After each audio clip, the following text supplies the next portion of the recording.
Testing 1, 2.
Ready? I'm ready. Okay.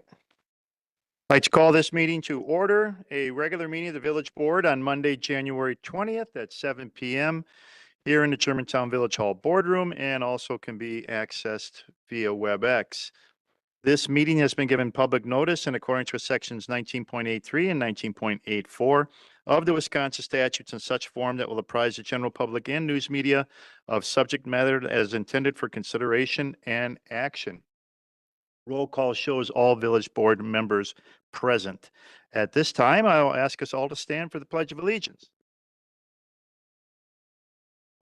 To the flag of the States of America, republic for which it stands, justice for all.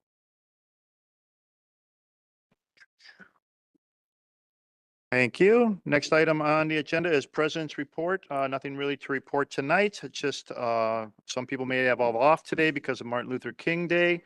And the inauguration was today. Perhaps you were able to catch some of that and watch it. I was not off, nor was I in front of a television. So other than that, I have no other news to present, so we can go to the announcements of forthcoming events of public interest committee and department reports. Start with committee chairs with Trustee Kaminsky. Public Works will meet in this room on Wednesday, February 5th at 5:30 p.m. All right. And then Trustee Rick Miller. General Government and Finance will meet next on February 17th, Monday at 5:30 p.m. in this room. All right. And then the public safety meeting will be in February, I assume, first Monday in February. February 3rd. Okay. Here at the Village Hall Boardroom at 5:30? 6 o'clock. Thank you, Trustee Cutts. All right. Does anyone else have anything else for announcements of forthcoming events of public interest committee or department reports they'd like to bring forward? Trustee Cutts. The library board will be meeting Wednesday and they'll be meeting early at 5:30. All At the right. And library. that will be here or at the At library? Okay. Thank you. Trustee Jan Miller.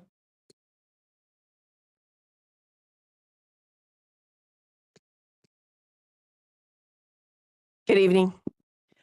I just want to give everyone the reminder that Wednesday, January 22nd at 6:30 here in the Germantown Village Hall, we're going to have a participating visioning session for the Village Center. So this is a very important meeting if you want to be part of the conversation of what could and happen in the Village Center. Please come. They're going to have results from the first meeting, and then they're going to have more efforts to get underway to talk about ideas for going into the future. So please show up Wednesday, the 22nd of January, 6:30 to 8:30, right here in this room. Thanks. Thank you. Anyone else have anything else for announcements of forthcoming events of public interest committee or department reports? Seeing there are no others, we can then go to citizen input. If anybody is within our audience or joining us via WebEx, I'd like to participate in citizen input. You're welcome to do so at this time. All I would ask is you fill out a yellow slip with your name and address so that the clerk can get it correct for the record, and come to the podium and state your name and your address also for the record so those at home know who you are. If you're joining us via WebEx, please make your intentions known so that the moderator can bring you forward at the correct time to make your citizen statement. Got it. Okay, I'm Lynn Schauer Bednarz. I live on Pawnee Court. I'm getting very concerned, and I know I'm very negative, but I'll tell you what, it's probably because the way I was brought up in finance and the way I handled my job. The policies here are, there are things that are not being done, and they're destroying the will of the residents because the priorities, I think, are misplaced. We have a budget deficit, and the board is pushing every time I come here, there's a new building project with 253 rental units. I mean, do you have a problem with this? And that's all I hear. And there's no public meetings for this. And that's supposed to be the procedure. If money is being spent on things, you want to, we have an acquisition of the village center. There have been no planning meetings that I know of. No public meetings on this at all. And you're having a closed session and to negotiate bargaining, that means money without us having any input at all as a taxpayer. I don't like it and neither does a lot of people in this area, okay? You're supposed to have public meetings when you're spending all this money. And you shouldn't be negotiating anything without us knowing about it and talking like Jan suggested to have a vision meeting with the public. And I don't understand all this, what's going on here with the procedure. And the one that really bothers me is this one with Sedgwick. This man is on 2 committees. He has he's a disinterested, he shouldn't even be making decisions for the land trade. He wants to trade this village with some land from his golf course that's inferior, and he wants to take parkland. This is what I heard, that it's going to include the land he's going to take includes the pickleball courts. I don't know if that's true or not, but why in the world would you even get into negotiating with a man that owns the property? He's on a committee that controls financing, and and it's just, it's a disinterested point here. He shouldn't even be on this committee. How did this happen? I don't understand this. And it's a conflict of interest, period. And all he's concerned about, and there's been no appraisals on the land, none. And the board doesn't ask any questions about this. Every time somebody comes up with an objection, a motion comes and they're voted down. The board on a whole, I don't hear questions asked about what's the cost. There should be appraisals on this land. And Is there anything else in regards to citizen input? Your 3 minutes is. yeah, and I don't like the 3 minutes. You take our 3 minutes and you know what? You discard it just like you did now. And I have a lot of concerns here with our money in this village. I'm getting really disgusted with the way things are handled here. Nobody asks questions. You make a motion, everybody votes okay, and that's it. And that's not the way it's supposed to be.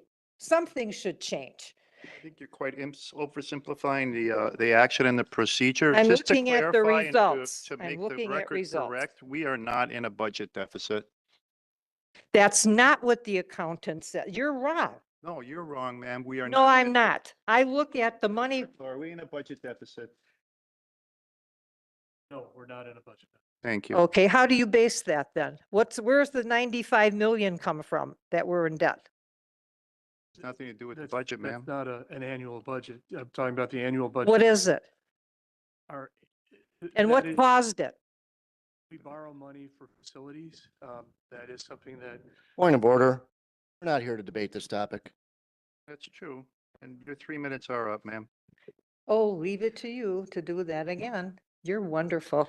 be happy to talk to you tomorrow if you'd like to give You me If a you could have call. $1 million you spend for a Grossnick building, is it If you'd for like failure? to talk to Mr. Krecklow about it tomorrow, you're more than free to call and he would talk to you. Anyone else wishing to come forward for citizen input public appearance?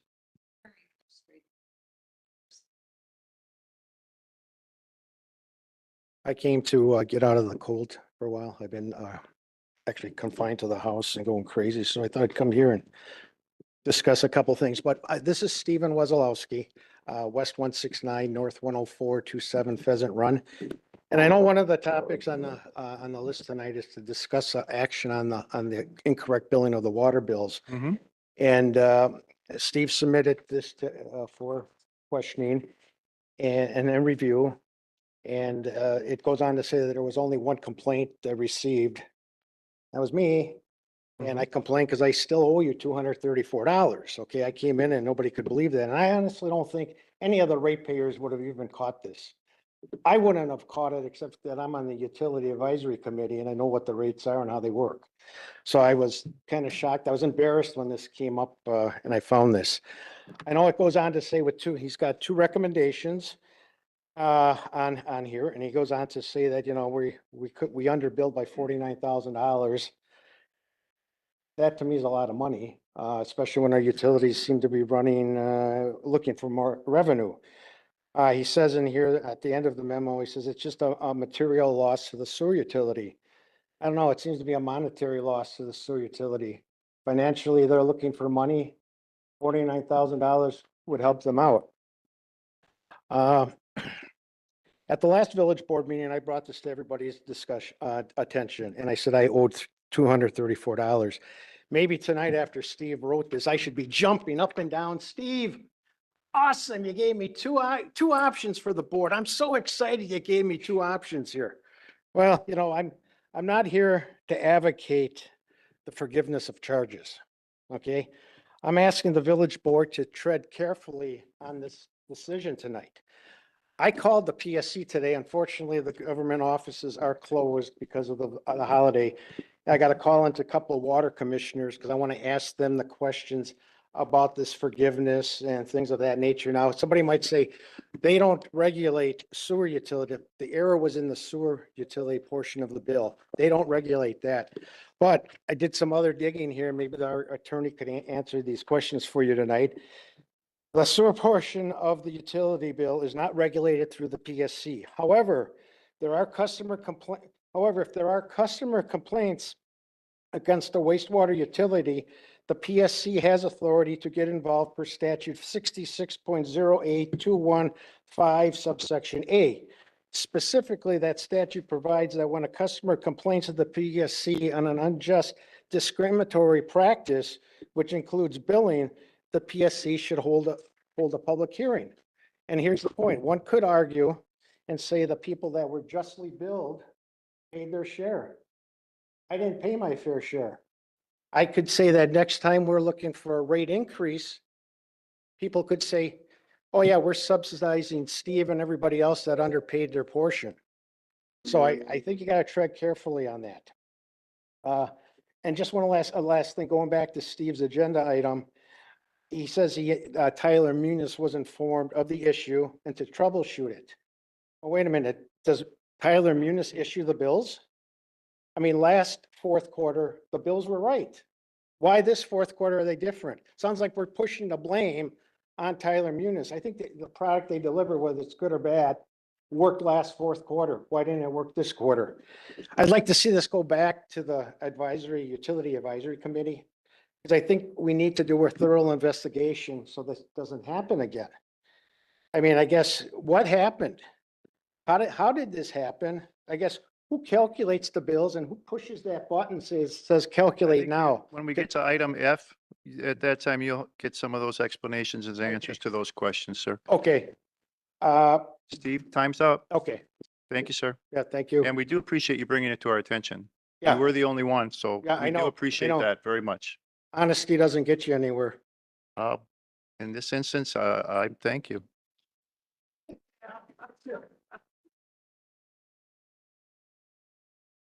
Sarah Larson, Butternut Road. For those who would like to know, the running total so far of expenditures on the village center now with the addition of the Kapoor invoice and the environmental study is approximately $267,000. And I guess I question, as I'm looking over open records requests where I'm reviewing attorney invoices and different things, you had a closed session in December authorizing Bailey Copeland to go ahead and negotiate offers on properties. Yet when I look at the legal invoices, July 29th, our attorney was reviewing Village Center offers and a draft mortgage. July 31st, emailing and conference call regarding the town center offers. And then in August, preparing notice of title defect on the third Gray Wolf property. And then November, reviewing Gray Wolf offers. This all kind of goes to that whole compensation piece and why Bailey left Gray Wolf. And so how is the money flowing here on this? I think the public would maybe want to know a little bit more about that. Regarding the incorrect water bills, Administrator Kreklo said that $49,000 loss would not be a material impact to the water utility. Well, as far as I know, 49,000 could be a FTE for someone who maybe could review the bills to ensure that they're accurate. And I would ask that supplemental invoices be sent out right away to those taxpayers that are owing with an explanation of the error. The final thing is closed session with Blackstone. This shouldn't be on closed session since there's really nothing to negotiate. I can tell you that, again, from open records requests, I see that President Walter, Trustee Baum, and our administrator have been in conversations with Mr. Sedgwick about this whole process, and there have been communications over time. Our attorney has spent time attending meetings on the Blackstone development proposal, review of the Sedgwick proposal. These are things that the Plan Commission should be aware of, and so there really isn't anything to negotiate tonight. If you're looking at incorporating a TID in that, on top of the TID that the Village Center is going to require, bottom line is we're expecting you to be good stewards of our finances and resources, and that doesn't appear to be the case. And I think more things need some open session discussion before they would even become fodder for closed session. Thank you for coming forward. Is there anyone else who wishes to come forward at this time for citizen input?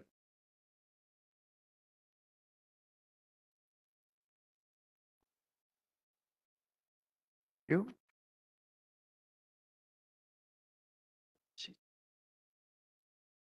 Neil Rissler, I live on Harrison Circle. I wanted to talk a little bit about consent agenda item G, the road work that we're looking at doing. First of all, I understand it is an agenda item to go ahead and start making a plan for road improvements and road maintenance, which I think is a great idea.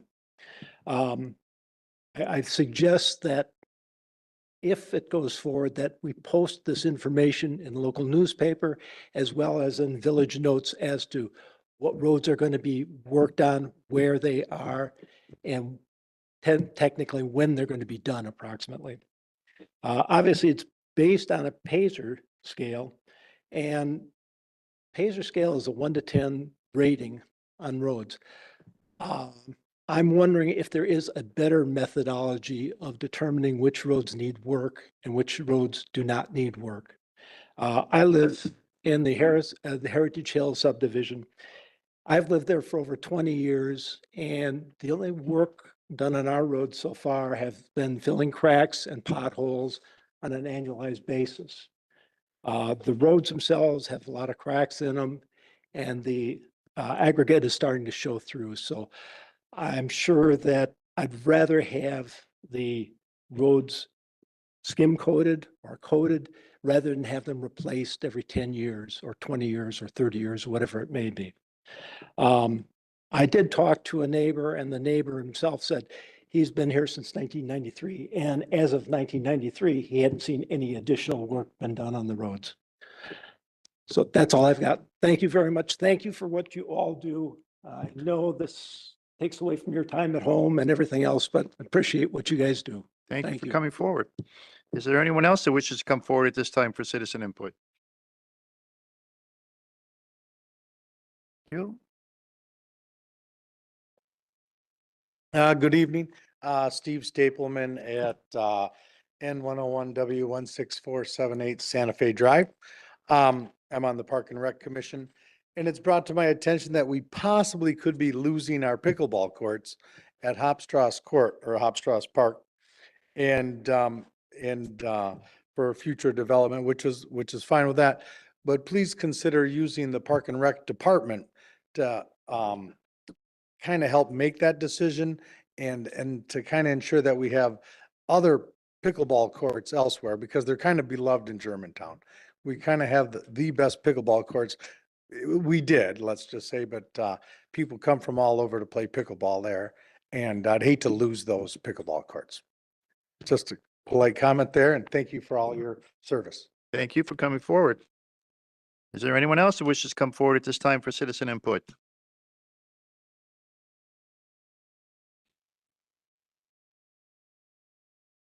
Yep.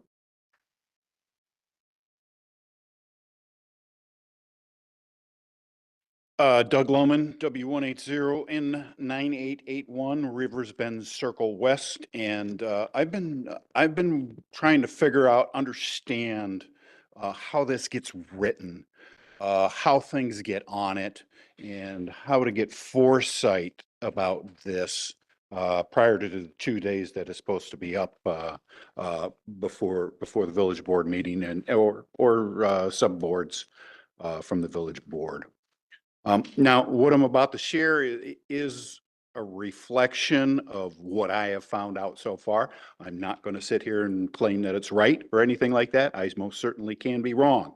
It is my perception, though, of what I have seen and what my thoughts on how this is written.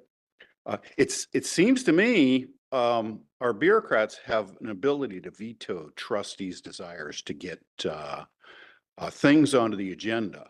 And if this is in fact true, do we have clearly defined limits to those powers? If not, this is a serious breach of the social contract between government and their constituency. I mean, there's just, to my mind, the trustees come here representing a portion of the population, and when they cannot get something on the agenda that their constituents want on the agenda, and the reason being is because one of our bureaucrats are saying, no, we're not going to put that on there, and they don't even need to be a resident of this village. There's a serious problem with doing that. I mean, let's look at it another way. You could sit there and say, well, we want to make this efficient. We want to make this, as clean as possible. Okay, fine. But tell me a better message that can be received by a specious argument being brought to the trustee, and the trustee getting it on the agenda, and somebody on the board sits there and says, hey, you know what, I think this is a waste of our time. Let's vote. And we get an 8-1 vote saying, no, we don't need to discuss that. That is a clear message to the constituency. But the ability to address the board has been preserved, and that is the most important thing. Thank you so much for your time. I really appreciate it. Thank you for coming forward. Is there anyone else who wishes to come forward at this time for citizen input? You.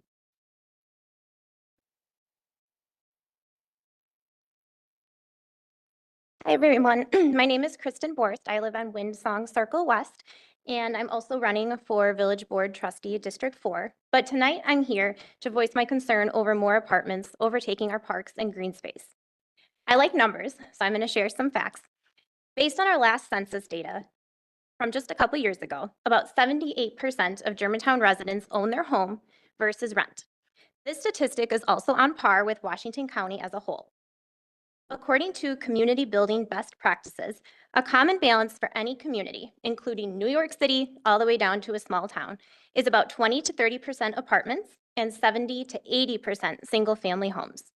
This means we currently have a healthy balance at 22% apartments versus 78% homes. But if we continue to keep adding more apartments, we will soon become out of balance.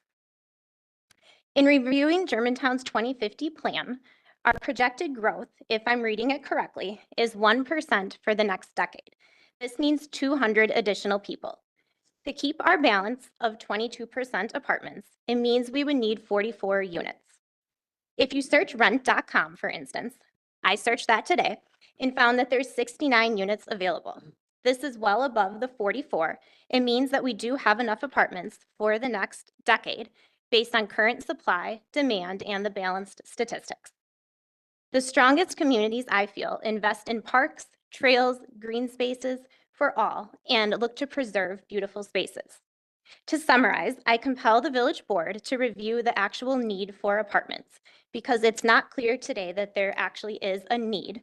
and to make decisions that bring our community together through parks, recreation, paths and trails, and preserved green space. Green space and undeveloped land is something that we can never get back. Please listen to your community's thoughts and let's ensure that our parks don't disappear. Thanks so much for your time and for all that you do. Thank you for coming forward. Is there anyone else that wishes to come forward at this time for citizen input?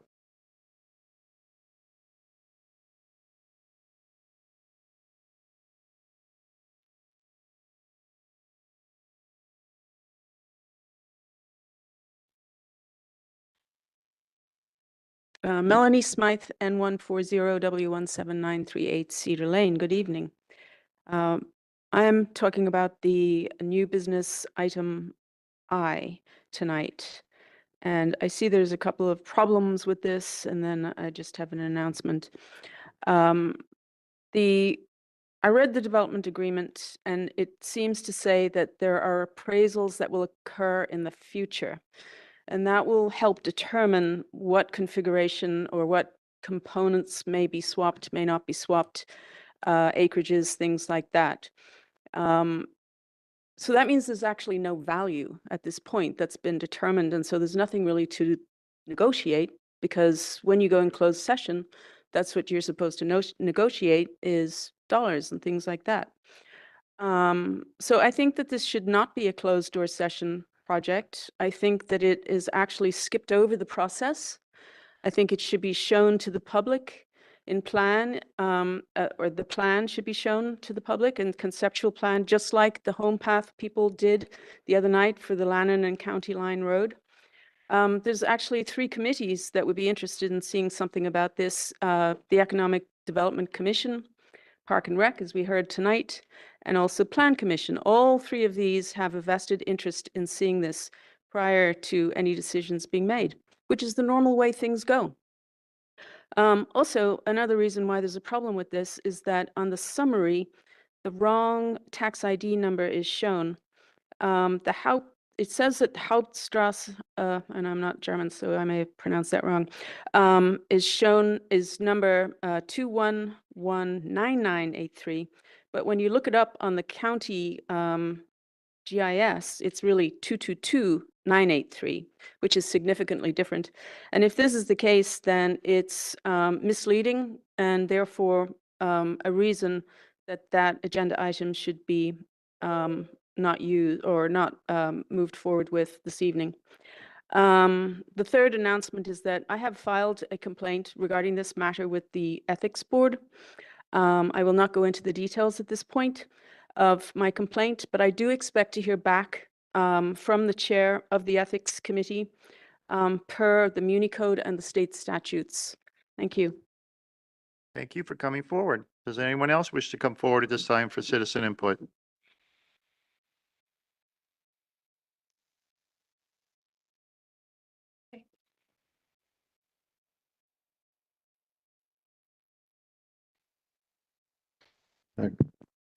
Good evening, Scott Heffley, W159 N10514 Old Farm Road, Germantown.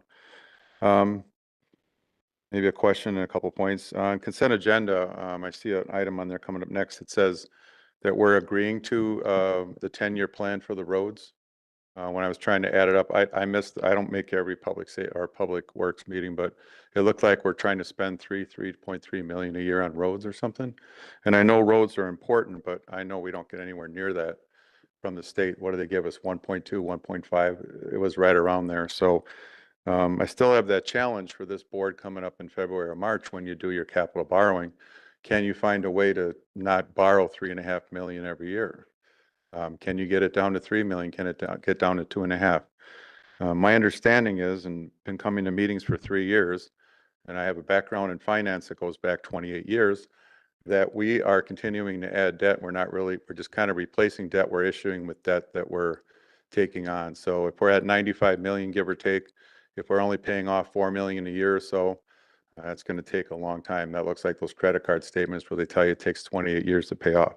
So what I'm hoping is we show a little more fiscal conservancy, and just because we have a nice juicy appraisal on the village that went up 38%, that we don't just think we can borrow another $200 million or something. We need to be aware of that.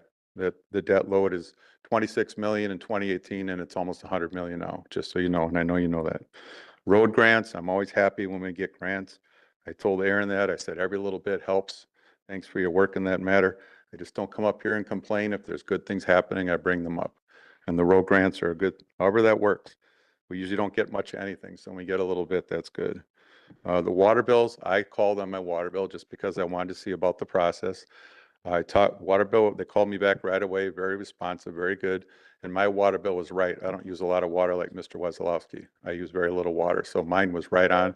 So I don't owe you guys any more money, but again, I'm like Steve, I'm on the Utility Advisory Committee. This is frustrating for me because, you know, how do we make $49,000 mistakes? What other mistakes are we making? That's not the only one we're making, right? So, you know, this needs to be looked at, and 49 grand is not insignificant. I'm sorry, I know we spend millions every year. 49,000 here, 49,000 there, pretty soon it becomes something. It's been mentioned before, but I was here for the Plan Commission. And the Home Path people came in, they had to do a whole consultation, they got feedback from the citizens. And that's kind of the way I thought the process would go. Apparently the process could be different. Now I read through the whole thing. I read the same packets that all the village board trustees read. I read everything.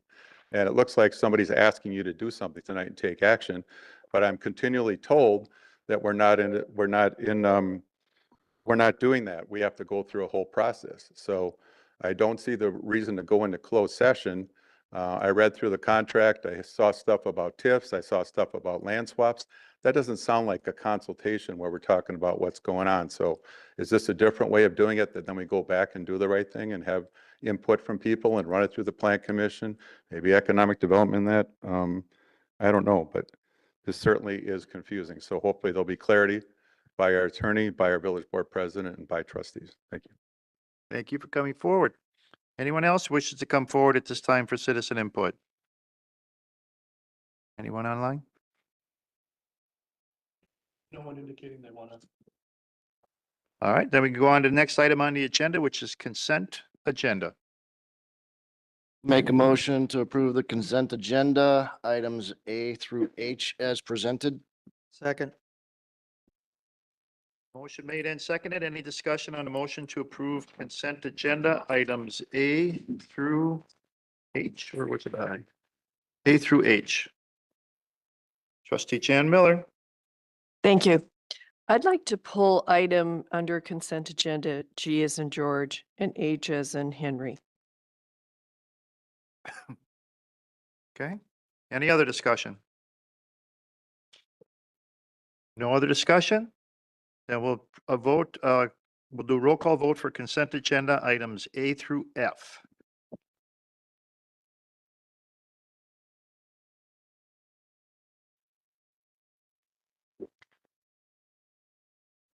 Trustee Baum, Aye. trustee Kaminsky, trustee Miller, Rick Aye. Miller, trustee Warren, Aye. trustee Pieper, Aye. trustee Jan Miller, Aye. trustee Cutts, Aye. and President Dean Mulder. Aye. All right, then we go to consent agenda item G. Trustee Jan Miller. Thank you. Point I'd of like, order. We need a motion first. Before we start discussion. Yes. Trustee Miller? Make a I'd like, motion? I'd like to make a motion to approve the Village 2025 paving plan, Second. 10-year road program, and 5-year seal coating program. Motion made and seconded. Discussion. Trustee Jan Miller. Thank you. I would like to get a little clarity on, because it came up twice in the, in our comments, and I had some questions myself on the paving plan. And thank you, Matt. I understand the PACER system, but you're putting in a 10-year road program and a 5-year seal coating program. And it looks like it's almost sealed, you know what I mean? It's like in stone.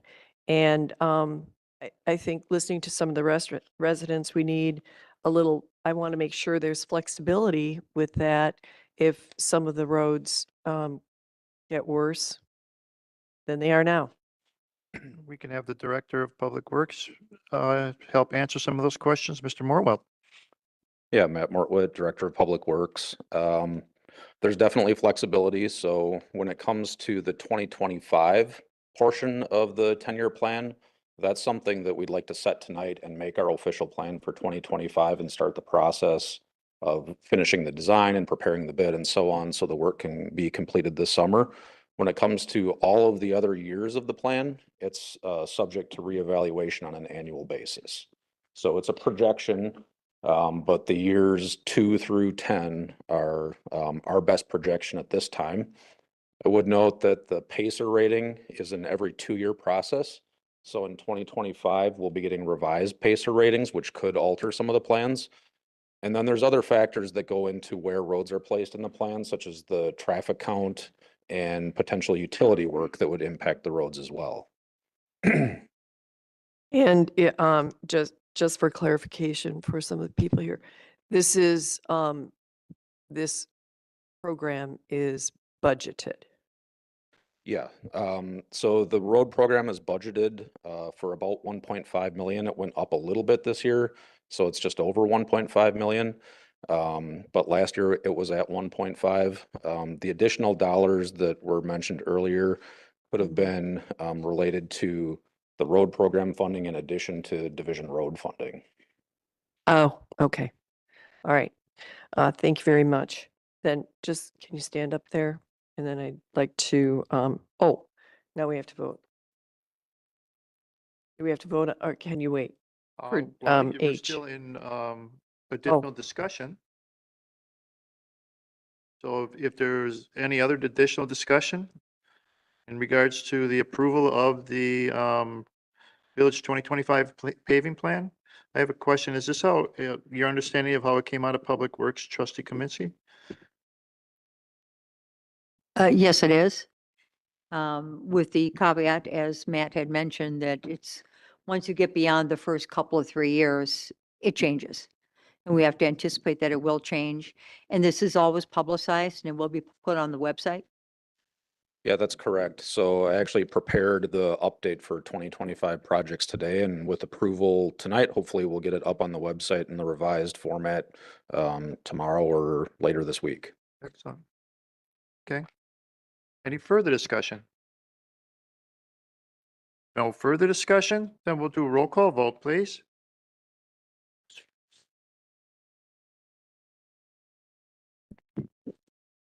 Trustee Baum, Trustee Kaminsky, Trustee Rick Miller, Aye.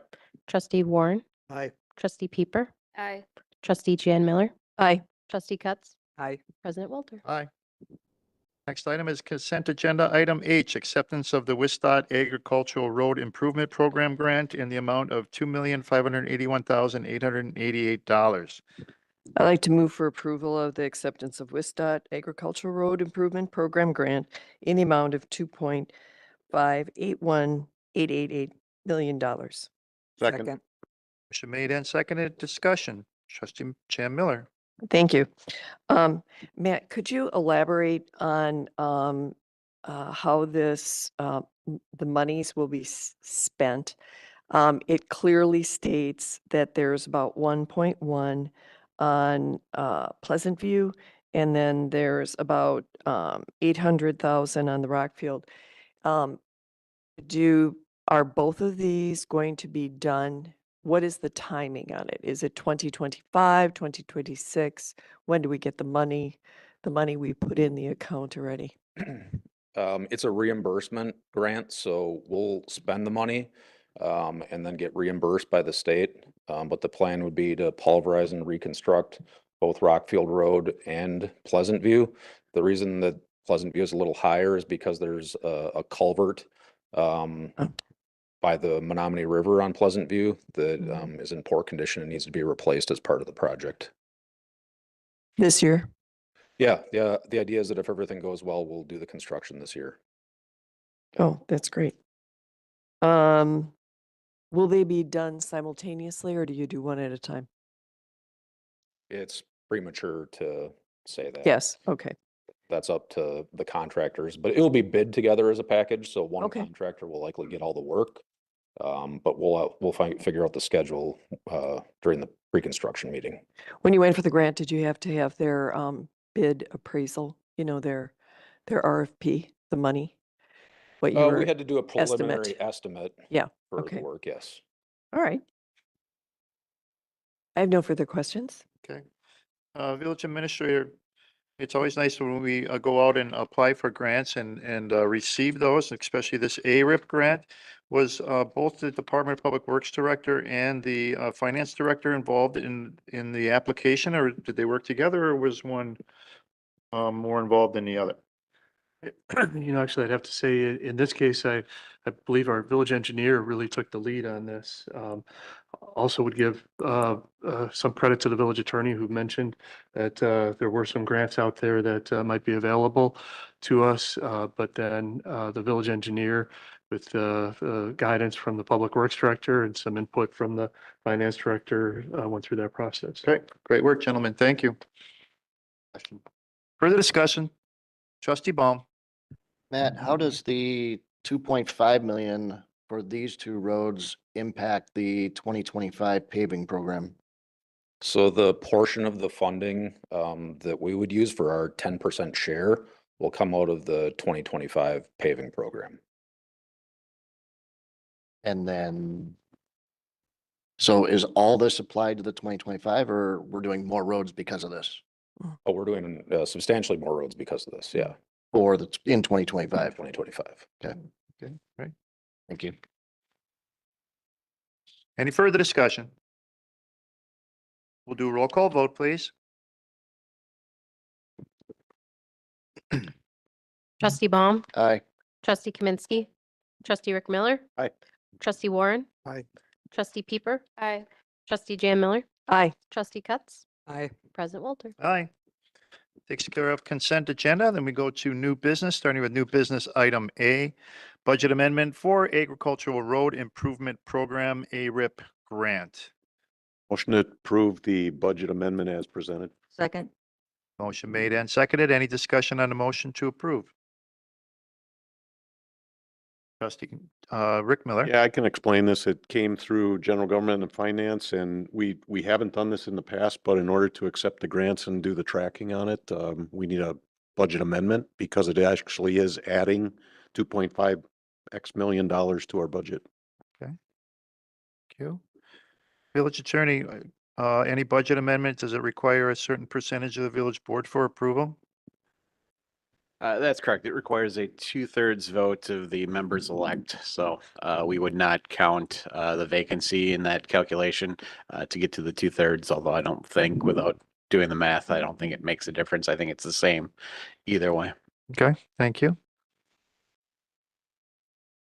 Further discussion? No further discussion? Roll call vote, please.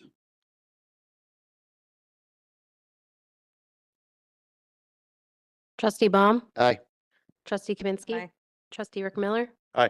Trustee Warren. Aye. Trustee Pieper. Aye. Trustee Jan Miller. Aye. Trustee Cutts. Aye. President Walter. Aye.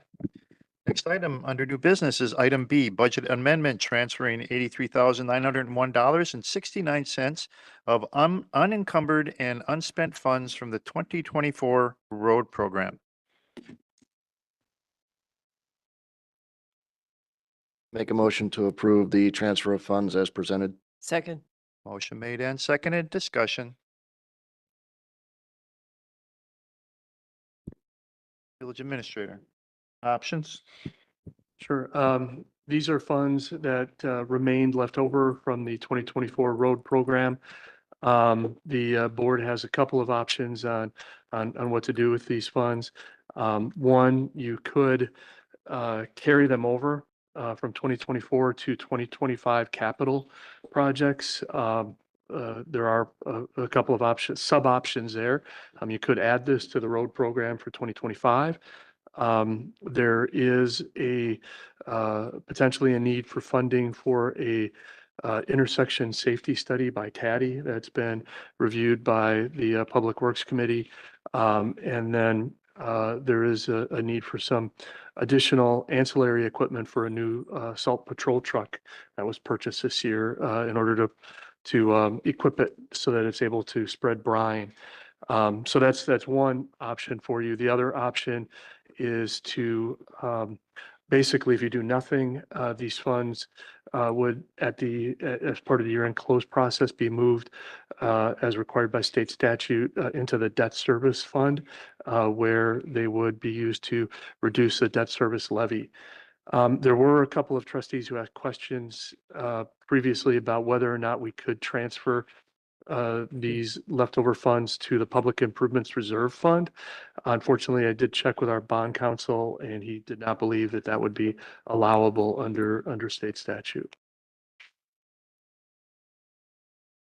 Okay, so the agenda item says to move the unspent funds from the 2024 road program. Is there a specific area you want to move them to?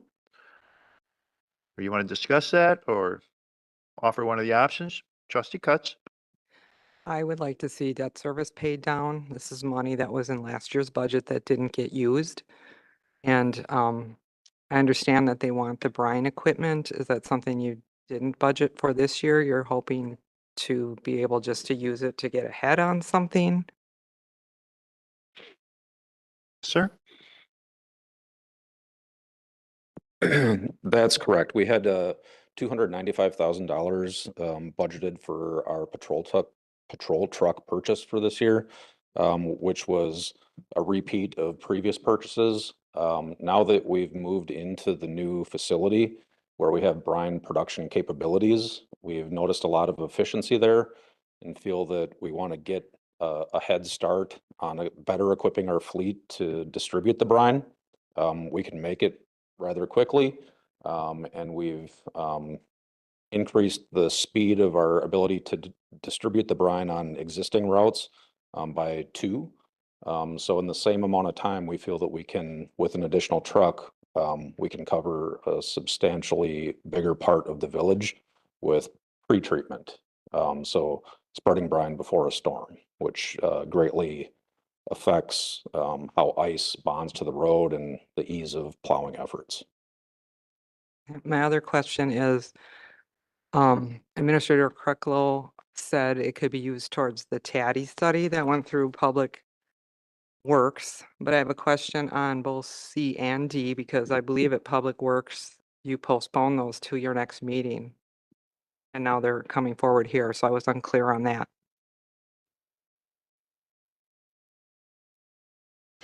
They were postponed at Public Works. Probably could have had the truck purchase discussed at Public Works because we could have proceeded with a portion of the purchase, but basically because that this amendment didn't pass at Public Works, the funding for those 2 projects didn't necessarily exist. Because they came after the item on the Public Works agenda. So the thought was to bring it here tonight and talk about these 3 subjects interchangeably. Thank you. And the TADDY study that was mentioned is an update to a 2020 study that was done that ranked the 30 highest volume intersections in Germantown according to safety. And that was something that came out of some of the discussions that we had with Quick Trip, and reprioritizing based on new data could be something that the board would want to see. Trustee Warren? So Matt, the 2025 road program already got a pretty big shot in the arm with that 2.3 million grant. So on top of that, proposal is another 64,000 into the 2025 road program. So to me, it sounds like there's plenty of money in there already with this $2.3 million grant, and I'm all for lowering this debt service. So my initial proposal was, I understand the 20,000 for the brine distribution, but I would like to see the rest of it go into the debt service. I feel that the 2025 road program has sufficient funds now with that grant. Is that a motion to amend? That's a motion to amend. Second. Motion made and seconded. Motion to amend. Further discussion on the motion to amend. Trustee Kaminsky. I think that's a great idea. And I totally agree with it because we get the best of both worlds here. We get to have some of this money put towards debt service, and we do need this brine equipment. And if we don't use this money for this, I'm guessing we're going to see it on the capital budget for next year. You're going to need it anyway. So Yes. it is basically a capital expenditure, no matter what. Probably a slightly lower interest rate in the one that we're in currently than we might get next year. Who knows? So I think it's a great idea and I totally support it. Further discussion on the motion to amend. Trustee Rick Miller. Yeah, I agree with the motion. I think that's a good use of the funds and paying down the debt. One question I had though is, number one, we can approximately $64,000. We can either pay down the existing debt or we can borrow less this year, right? Can we do either one? Actually, when the money's transferred into the debt service reserve, it goes towards the next year's debt service. It doesn't technically pay down debt. When we issue debt, we typically issue promissory notes, which have fixed Fixed maturities and. fixed Yep. maturities that, when they're paid off. So this wouldn't in fact pay down debt, but what it would do is when we're working on the 2026 budget, it would reduce the levy for debt service I see. by that dollar amount. Okay. All right, thank you. Is that the understanding of the motion, Meg? Trustee Warren? Of how that was explained, that it won't directly impact debt service for this year, but actually contribute to amount for the next budget year? Sounds like that's legally how we have to go about it. And I agree with it. Okay. Further discussion on the motion to amend? No further discussion? All those in favor, please say aye. Aye. Aye. Opposed? None opposed? Motion carries. Back to the motion as amended. Further discussion. Trustee Jan Miller, you had your hand up earlier. Is still a question? No. Okay, thank you. Any further discussion? No further discussion. Roll call vote, please.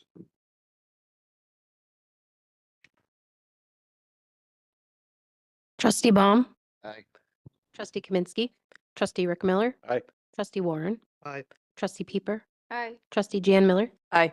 trustee Cutts, Aye. President Walter. Aye. Next item on the agenda is item C, award of professional service agreements to TADDY for an update to the 2020 traffic safety study in an amount not to exceed $14,982.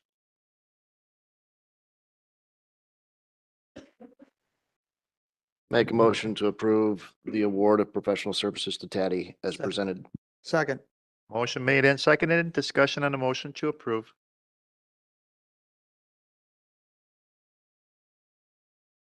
Trustee Jan Miller. Just quickly, this study, I read through quickly from 2020. It will include about 24 intersections, or is it higher now? That would be the same, the same number of intersections. And I Okay. would say that this item was on the agenda with the understanding that there'd be action on that budget amendment. Without the budget amendment, then there's no funding for this item. You mean B? The Item B as in boy? the traffic study, the item C, right?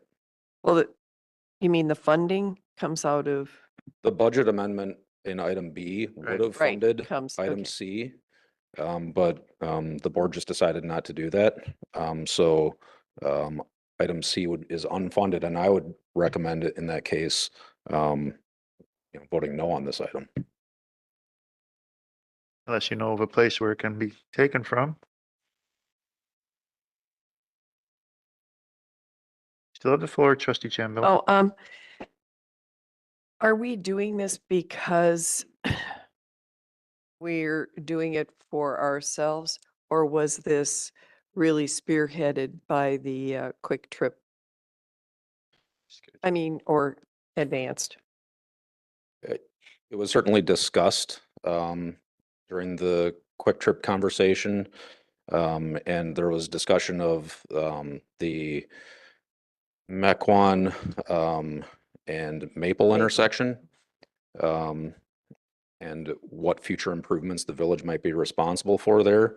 I think what the study in 2020 showed was that that was actually a lower priority intersection for the village, but that perhaps, you know, something has changed in the last 4 or 5 years, and this study could kind of reorder the priority on the intersections that the village would address. We could use the study as a basis for applying for additional grants. There's a highway safety improvement grant through WISDOT that's available. And you need some sort of basis for applying for those, and a study like this could help with that. I hope that answers your question. So if, so it's possible we could go for a partial grant on this. Would they cover all of it? The WISDOT for the A TADDY? partial grant for a future intersection improvement project. Not the study. Oh, not the study. Not the study. Oh, the whole, okay. Well, Trustee Warren? Matt, maybe some clarification, it might help the board too on this. What kind of growth does TADDY assume per year as far as traffic growth? You know offhand? I don't know offhand. I know when we were having the conversations with Quick Trip, you know, there were discussions about how the growth through like that particular area would be measured, and if we would take projections or if we would do actual counts. That's to be determined there yet. But overall, I mean, if you just look at projected population growth in the village of Germantown and actual growth, it hasn't been terribly high. So the traffic volume at these particular intersections wouldn't grow necessarily because of that, more likely because of some sort of development happening near them. Yeah, I guess more directly. So we think that things have changed enough in 5 years to warrant another study of these intersections, correct? Correct. I believe that's a possibility. What do you mean possibility? Just that we don't know for sure, but you know, the Maple and Mequon intersection is an example now of where there is a development that will change the conditions at that intersection that may affect where it ranks in a new study. Okay. And there may be other intersections like that across the village. I just want to hear engineering say that, yes, after 5 years, another traffic study is warranted. I just don't want to be spending money on reports that aren't required, aren't necessary. Yeah, this in my opinion, and this is just my opinion, this was brought forward as an option because of some of the discussions that were taking place surrounding Quick Trip, and then the discussions kind of got deeper into, you know, how would the village potentially fund intersection safety improvement projects, and you know, taking a fresh look at that 2020 study could produce different results, but I think there's not a definite like, yes, this is an engineering recommendation at this time. Is there do you know, is there a requirement by the state for these grants that you have to have a traffic study within the last 3 years? Is there a timeline there? There are requirements along those lines. I can't tell you specifically what they are, but there's having a general study like this and then something more specific on an actual intersection that you apply for would be a next step, and then you apply for the grant. Okay, then I could see that this is justified. Thank you. Rick Miller? I'd like to amend this motion and push it back to the Public Works Committee to look for a funding source. Second. Motion to amend made and seconded. Discussion on the motion. No discussion. All those in favor, please say aye. Aye. Opposed? Not opposed? Motion carries. Next item under new business is item D, purchase of 2025 Highway Department patrol truck from Truck Country of Wisconsin Burke Truck and Equipment for an amount not to exceed $311,874.38. Motion to approve item D as presented. Second. Motion made and seconded. Discussion on a motion to approve. Trustee Chan Miller. I have a question. This is a major expense. Is this in our budget, The 2025 budget, or is this? The patrol truck was budgeted at $295,000. Okay, And that was a purchase without the brine equipment. Okay. The number that is in this agenda item includes the amount that would upfit the truck with additional brine distribution equipment. And the budget amendment in item B of new business today we helped fund that. help fund the brine addition. Okay, so we're back to the 295 actually, right? So the actual purchase price would be the $311,874. The originally budgeted 2025 Oh, so we amount do was have a gap. $295. So it's No, a difference of almost $17,000. which is paid for by item B. Correct. Right, the gap is paid.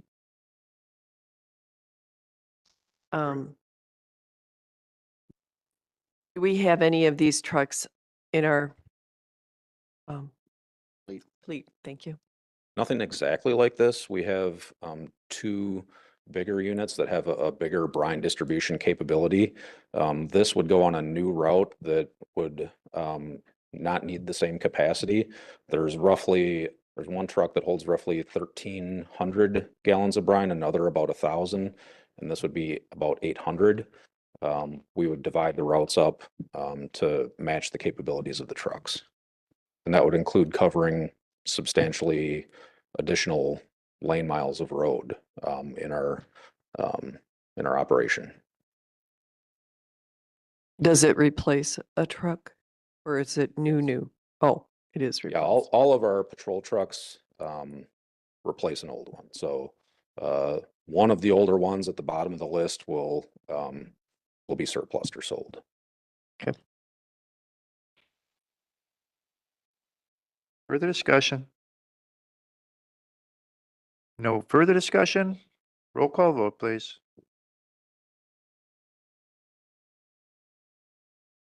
Trustee Baum, Aye. trustee Kaminsky, trustee Rick Miller, Aye. trustee Warren, Aye. trustee Pieper. No. Trustee Jan Miller, No, trustee Cutts, Aye. President Walter. Aye.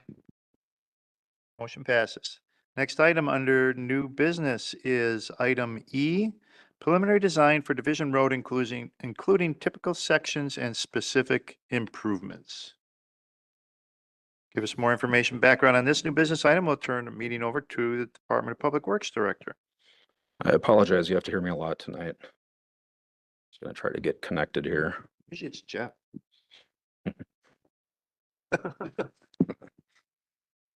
All right, it is coming up on the screen. So we've been working in-house with our civil engineer and the village engineer on the Division Road project and conducting some preliminary design. And we wanted to talk through what we're thinking and what our current recommendations are for Division Road. And get your support before we start moving in this direction with contracts and that sort of thing. So the first thing that I wanted to talk about was right-of-way and our need to acquire right-of-way along Division Road. And I'm going to be flipping back and forth quite a bit here, so I apologize for that as well. But it's the best way to kind of show what I'm talking about. So I'm going to start at the north end. This is Division Road in Mequon right here. And from this, I don't know if you can see the cursor. Yeah, it looks like it shows up pretty well. From here to here is the traditional width of the right of way. But we have a number of properties going down Division Road that own out to the center line. And that impacts our ability not so much to do the road work, but to do some of the cleanup that we need to do at intersections and with pathways. which I think what we heard from residents over the summer was an important part of the project, is improving safety and connectivity. So as you go down here, and I'm just kind of scrolling through, there's a number of parcels that own out to the center line. There's the Jefferson Ditch, and then continuing south, this property on Donjas Bay Road. And it continues all the way down to Wendy and Dottie here at the kind of the end of the project. So what we would like to do is work on acquiring that right of way in order to allow for the full project as it was intended, with path work and crosswalk and intersection work to improve connectivity and safety. So that is the first topic, and I'd be happy to answer any questions about that. There's certainly a process to go through in order to do that. And that's kind of one of the themes of tonight is in order to do this project, I feel the right way, we need to take some time to clean some of this up. Because of this, that's primarily the reason I believe that Division Road looks the way it does, is that it's really inconsistent up and down from the bend all the way up to Mequon. And cleaning this up can help us have the road appear more more continuous and more uniform. Thank you. Throughout. So unless there's any questions about that, I'll move on to the second topic. Matt? Oh, yep. So just what do you have to do, or what's required for the easements to acquire them? I guess, what does that really mean? Well, it means that we'll have to work with the property owners on acquiring the property. So there's a legal process, and Brian could probably provide greater details on exactly what that entails, that we'd have to go through in order to acquire it. And there's potentially a cost associated with that as well. So you work with each homeowner that's affected by this? Right. Yes. Yeah, typically that process would start with an appraisal that we would do, just evaluate the, purchase prices on them should be relatively small, mostly because it's already, within the statutory right of way. So we have some rights to utilize some of that area. We're just looking to clean it up. And so when we see those types of appraisals, they're generally fairly low value. Depending on how long, obviously, you're talking about in terms of frontage, a couple $100 to maybe a couple thousand tops would be my kind of gut feeling on it. Obviously, once we get the appraisals, we'll know for sure as part of that. But that's typically the starting process, and then we'd work with the property owners generally just to get a negotiated sale out of the property owners, and that would be the goal on all of these properties. Thank you.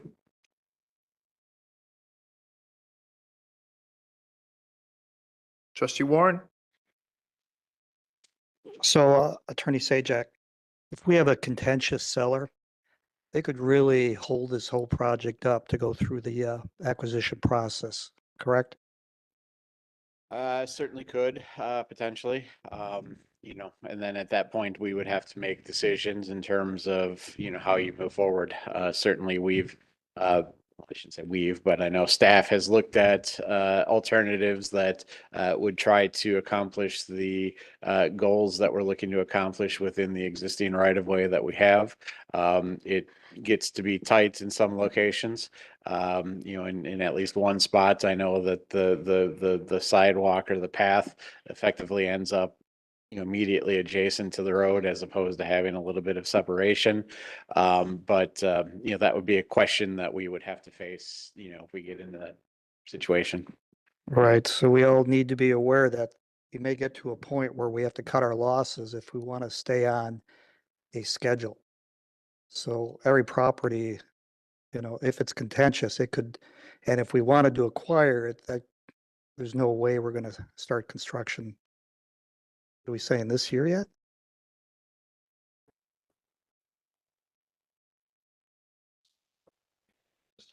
And the utility Utilities. relocation topic that I'll bring up later, Right. that's going to be difficult. Right. Right. And that's if we want to make, the types of improvements that were discussed in the public information meetings.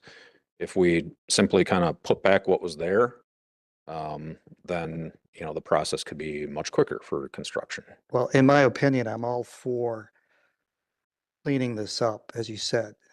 This is the time to do it. It's a great idea. And if that means we don't construct it this year, oh well. Let's do it right. Thank you. Okay, just, What is that gonna do for the overall budget of this project? Significantly raise it or? to be determined. I think, Brian's indicating a relatively low cost. There are a series of these parcels, so, if it's a couple $1,000s per parcel, that will add up to $10,000 or $15,000 potentially. It is a $3.3 million project when you take in design and construction, budgeted. So I'm hopeful that, we're still within that number. And certainly this body will, as we get appraisals back and set values, we come to you to get authorization to proceed. And so you'll have the ability, fairly early on even to say go or no go based on kind of that preliminary, feedback of what the values actually are.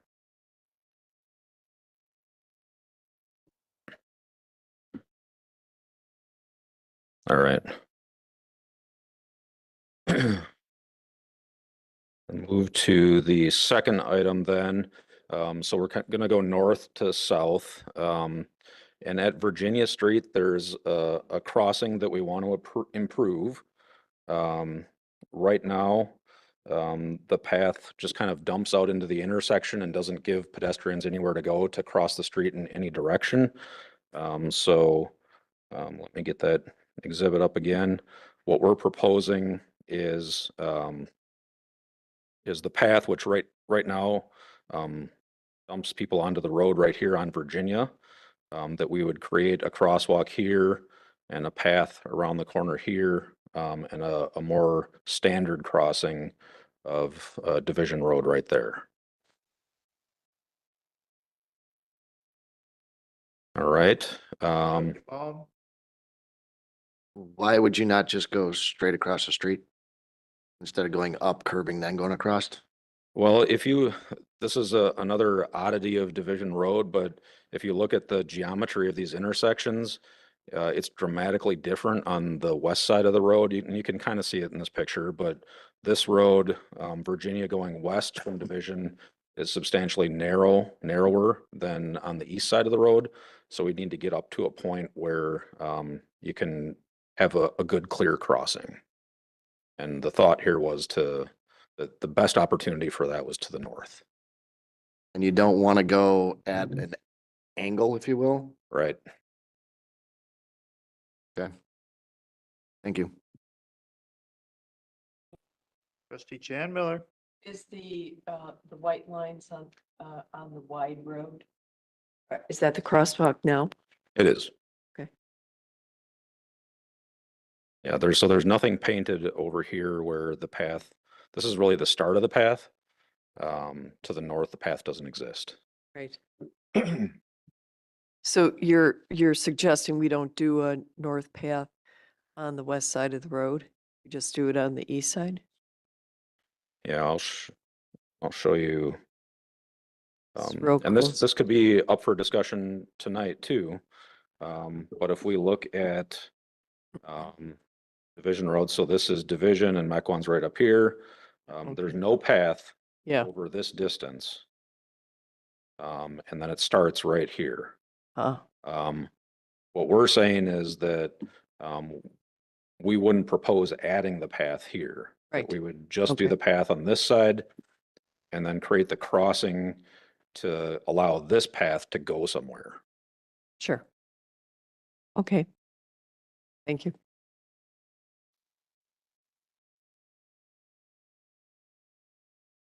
But then going down south from Virginia, There's paths on both sides. There are, so we'll talk a little bit about it. Actually, that kind of rolls into the next item.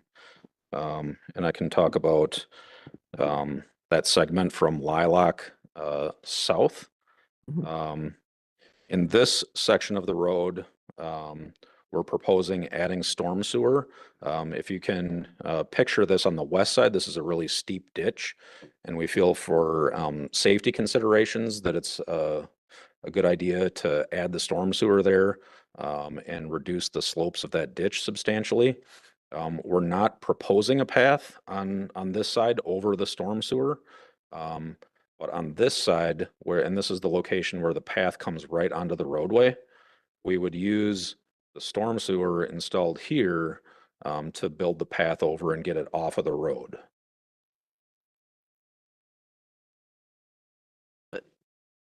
So so the path on the east side of the road goes all the way down to, Yeah, it continues down okay. a long ways. What about, And then the one thing before we get to Lilac, so here we have some of those properties that own out to the center line. This is just north of Lilac. The storm sewer that we would add is south of Lilac right here and then right over here. There is this path right now that just has a kind of a dead end and nowhere to go. We would recommend extending that through here and connecting, to this section. Trustee Warren? So I think an executive summary of these walks is that you can go from north to south and it'll be a contiguous path, but it won't be on both sides. You may have to cross the street to continue on a path to continue north or south. So I don't know how the decision was made that we don't need contiguous paths on both sides of the road. I mean, is that where everybody's going with this, or do we want paths on both sides contiguous? I think it's based off of the citizen input meetings that were held, the two. Yeah, that was a factor, and the budget is potentially another factor. Right, that would impact budget, but I don't think the public understands. We probably just said it would be a contiguous path, but you'd have to cross the street in certain areas to continue your path in the direction that you're going, which is never the best solution, but Agreed. at least we can get north to south on a path now. Yeah, and where there is path that's sort of dead ended on the west side, we wanted to allow the opportunity to connect across. Right. And there's this one area in particular where we're proposing to add path on the west side. You could continue that, and since we're installing the storm here, it's feasible that you could add path over this section, as well.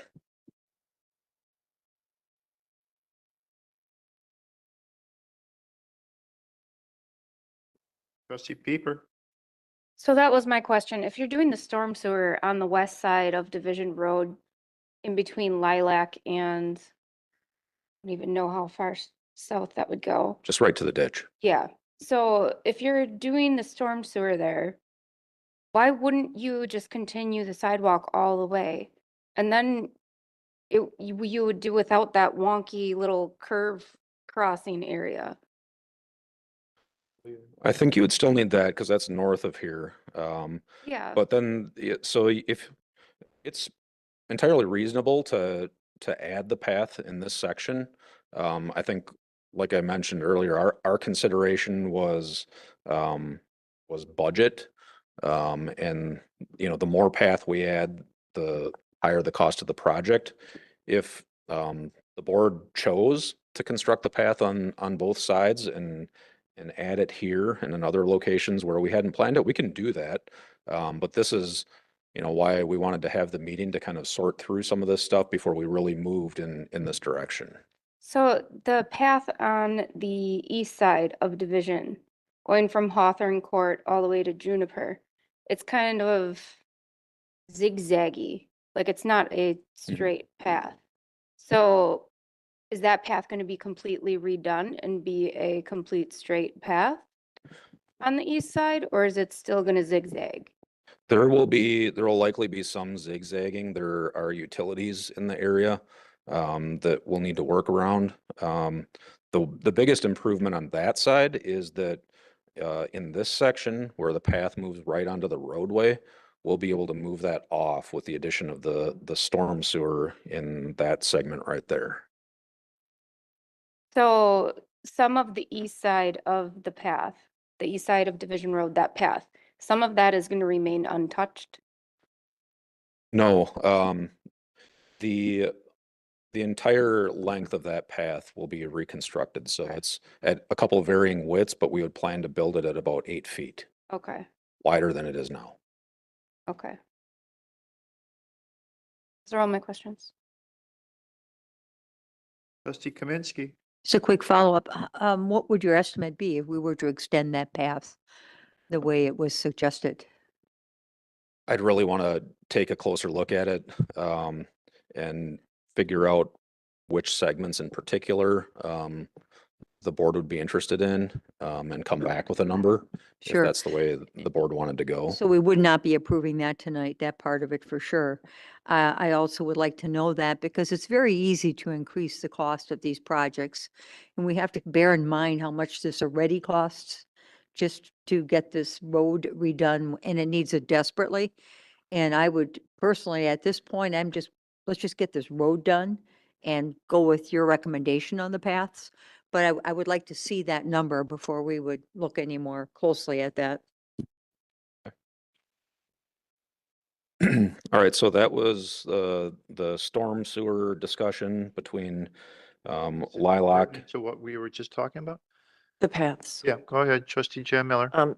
If I may, I think it's important to have the paths on both sides. And the reason I'm saying that is because there are major subdivisions on either side.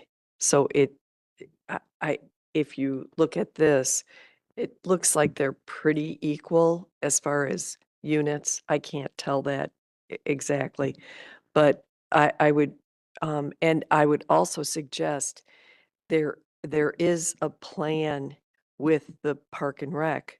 There's a park plan for bike paths. So it may be that they have some funding that they could share and do it that way, because they were specifically looking at the paths that were going from Revere down to Q in that area. So I think there might be dollars there to complete this correctly.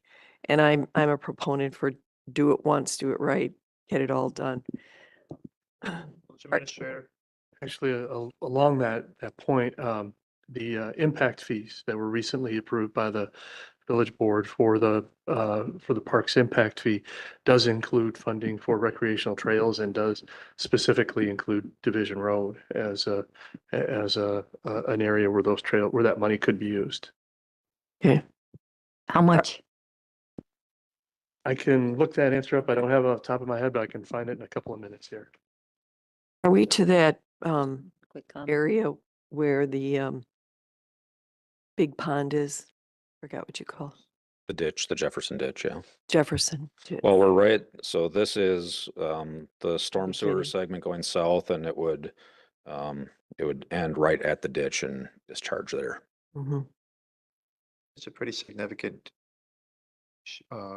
ditch right now. That whole area you're showing, gotta be 4, 5 feet, especially if it gets to that one corner. Yeah, it's very steep. Very steep. And then at the one of the meetings, do I still have the floor? At one of the meetings that I attended, they were putting little marks by the bridge, which is on the other side of this storm sewer, for a couple of parking spaces. Was that in consideration here? That's didn't- not in these plans, but it was discussed at the Public Works Committee. So that's something that staff could consider as well. Okay, because that is parked up quite a bit Yeah, the every parking time I on the go bridge. there. And I'm just thinking safety, safety, safety. It's almost like a park within a park.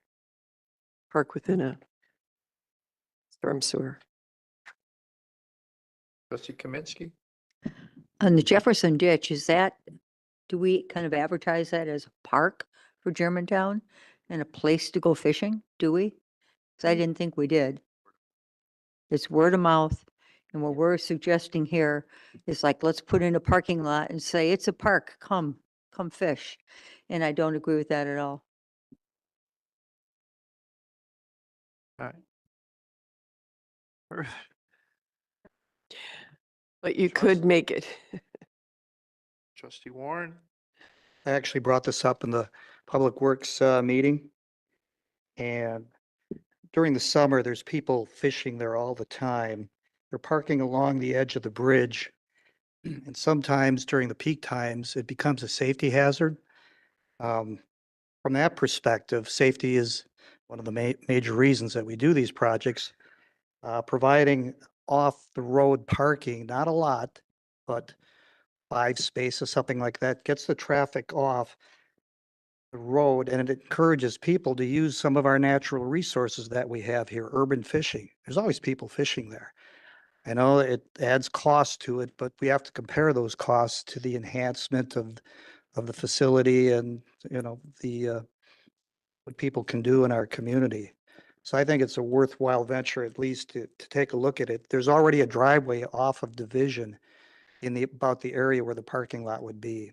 And that property is owned by the village, so there wouldn't be a cost for acquisition.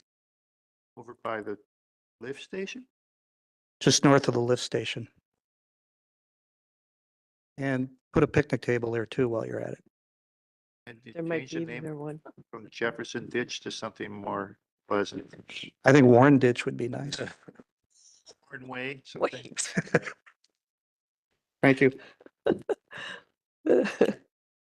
right, village administrator has a number for trustee Kaminsky. The impact fee study included $396,000 for Division Road recreational trails. Thank you. And that sounds like a pretty good number. I would imagine unless, something really unexpected happened with the right-of-way acquisition, that would potentially We'll cover cover costs. that extra. Yeah. Okay. We're halfway. Director? Yeah, Oh, so. I'm sorry, trustee Jan Miller.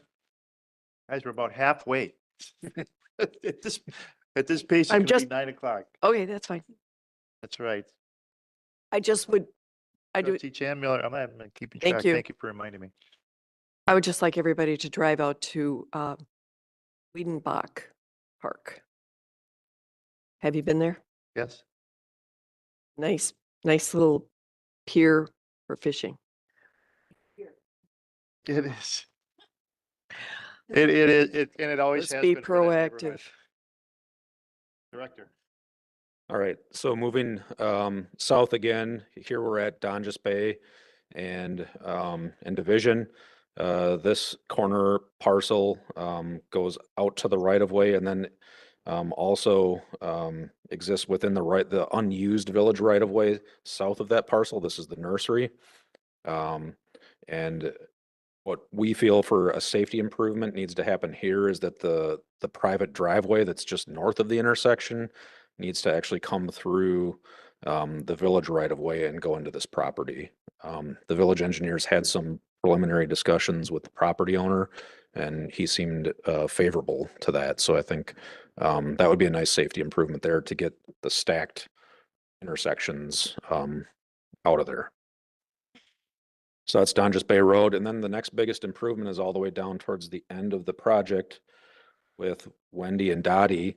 And here, there's a couple parcels that we would want to acquire that right of way again. And then I'm going to show you on the GIS what we're talking about. But this was probably the single biggest thing that came up in the public information meetings, aside from like speed on the road. Is connecting the path, getting there slowly, connecting the path that ends right here with the sidewalk that picks up right here. So right now, pedestrians would be forced to walk on the road or do something else through the yards in order to make that connection safely. We feel that an important safety improvement would be to connect these two and make that safer. Know that the gentleman that lives on that first intersection in Division Road was wondering why he couldn't get that the last time that we filled his neighbor just to the north. He was looking for something similar, so he didn't have to cut his ditch. Interesting. So we do have one of those parcels here that we would have to deal with, the middle one. But that would be a great safety improvement, and I think make a lot of people happy that travel that route on foot, especially. And then last thing, in terms of the presentation was we want to use some technology in terms of speed notification signs or some enhanced crosswalks in particular segments. A sign like this could be on either side of the curve where issues with speed were brought up pretty consistently in the public information meetings. And then some other type of crosswalk beacon that could allow for safer crossing at some of the other intersections as well.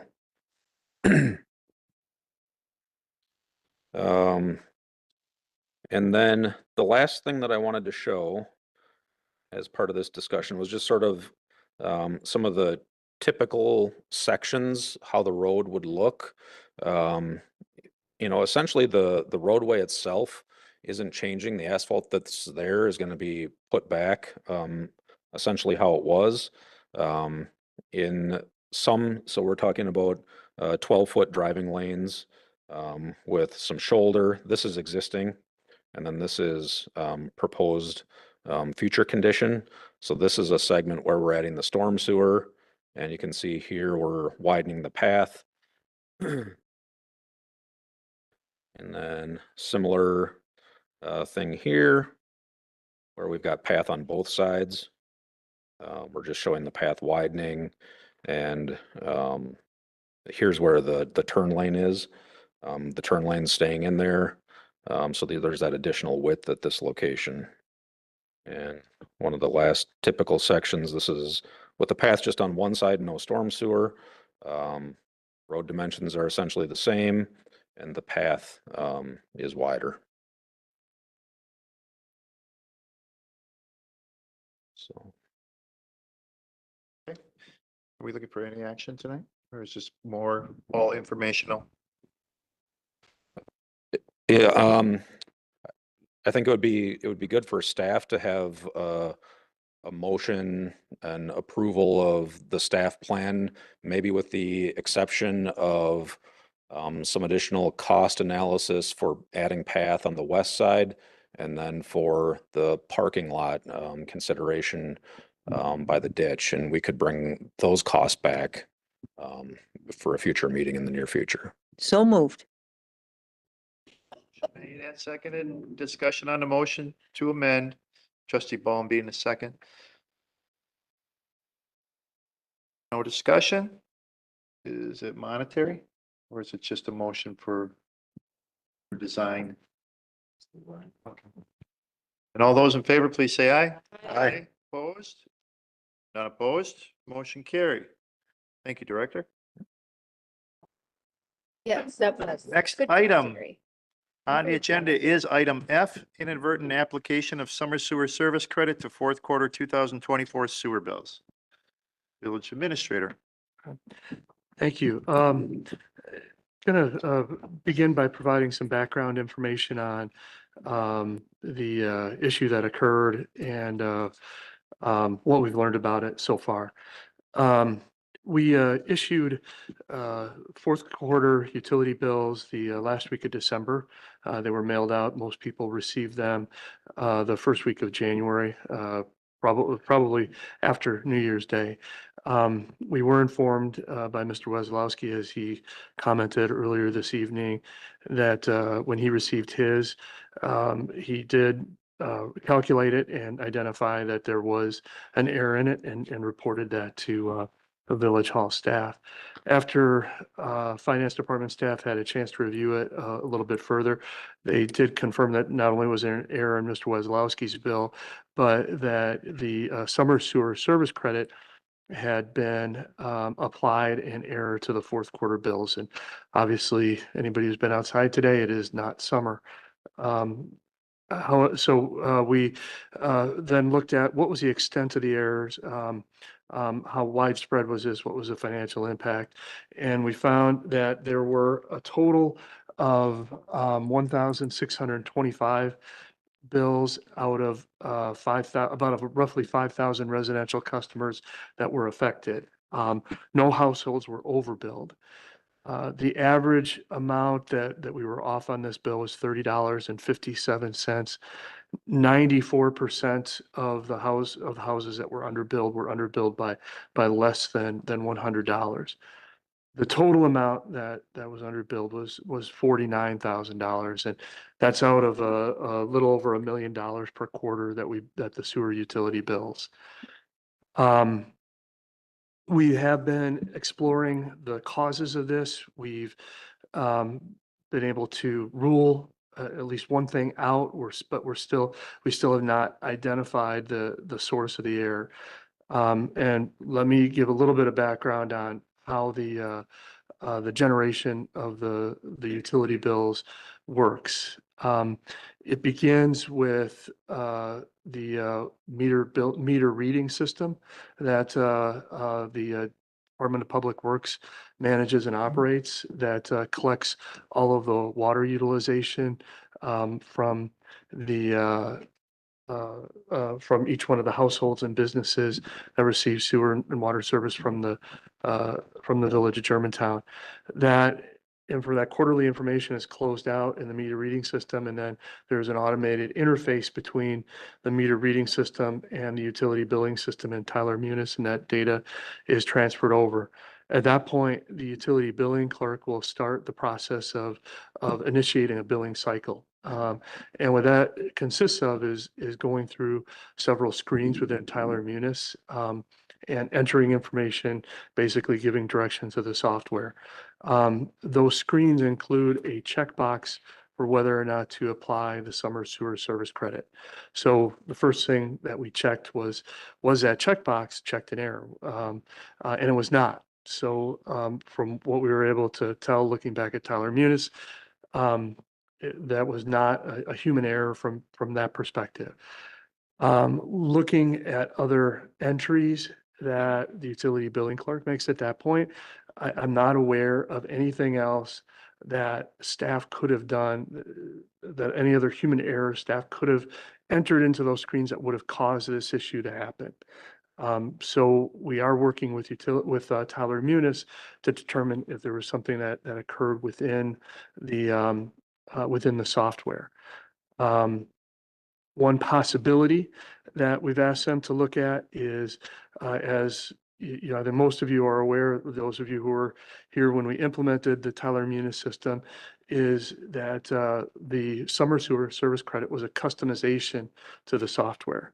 It's not something that most Tyler Munis customers do, it's not a function of the software that most Tyler Munis customers utilize. So it was an add-on to the system.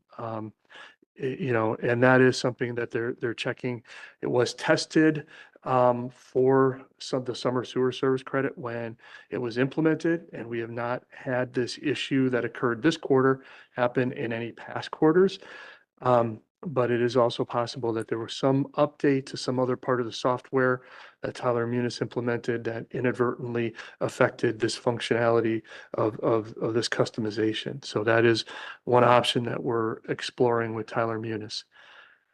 Getting back to the process, after the billing cycle is run in the software, the finance director does review a bill register that includes, you know, basically screens that show each one of the 5,000 plus residential customer accounts and the 1,000 plus business customer accounts. And the finance director spot checks those.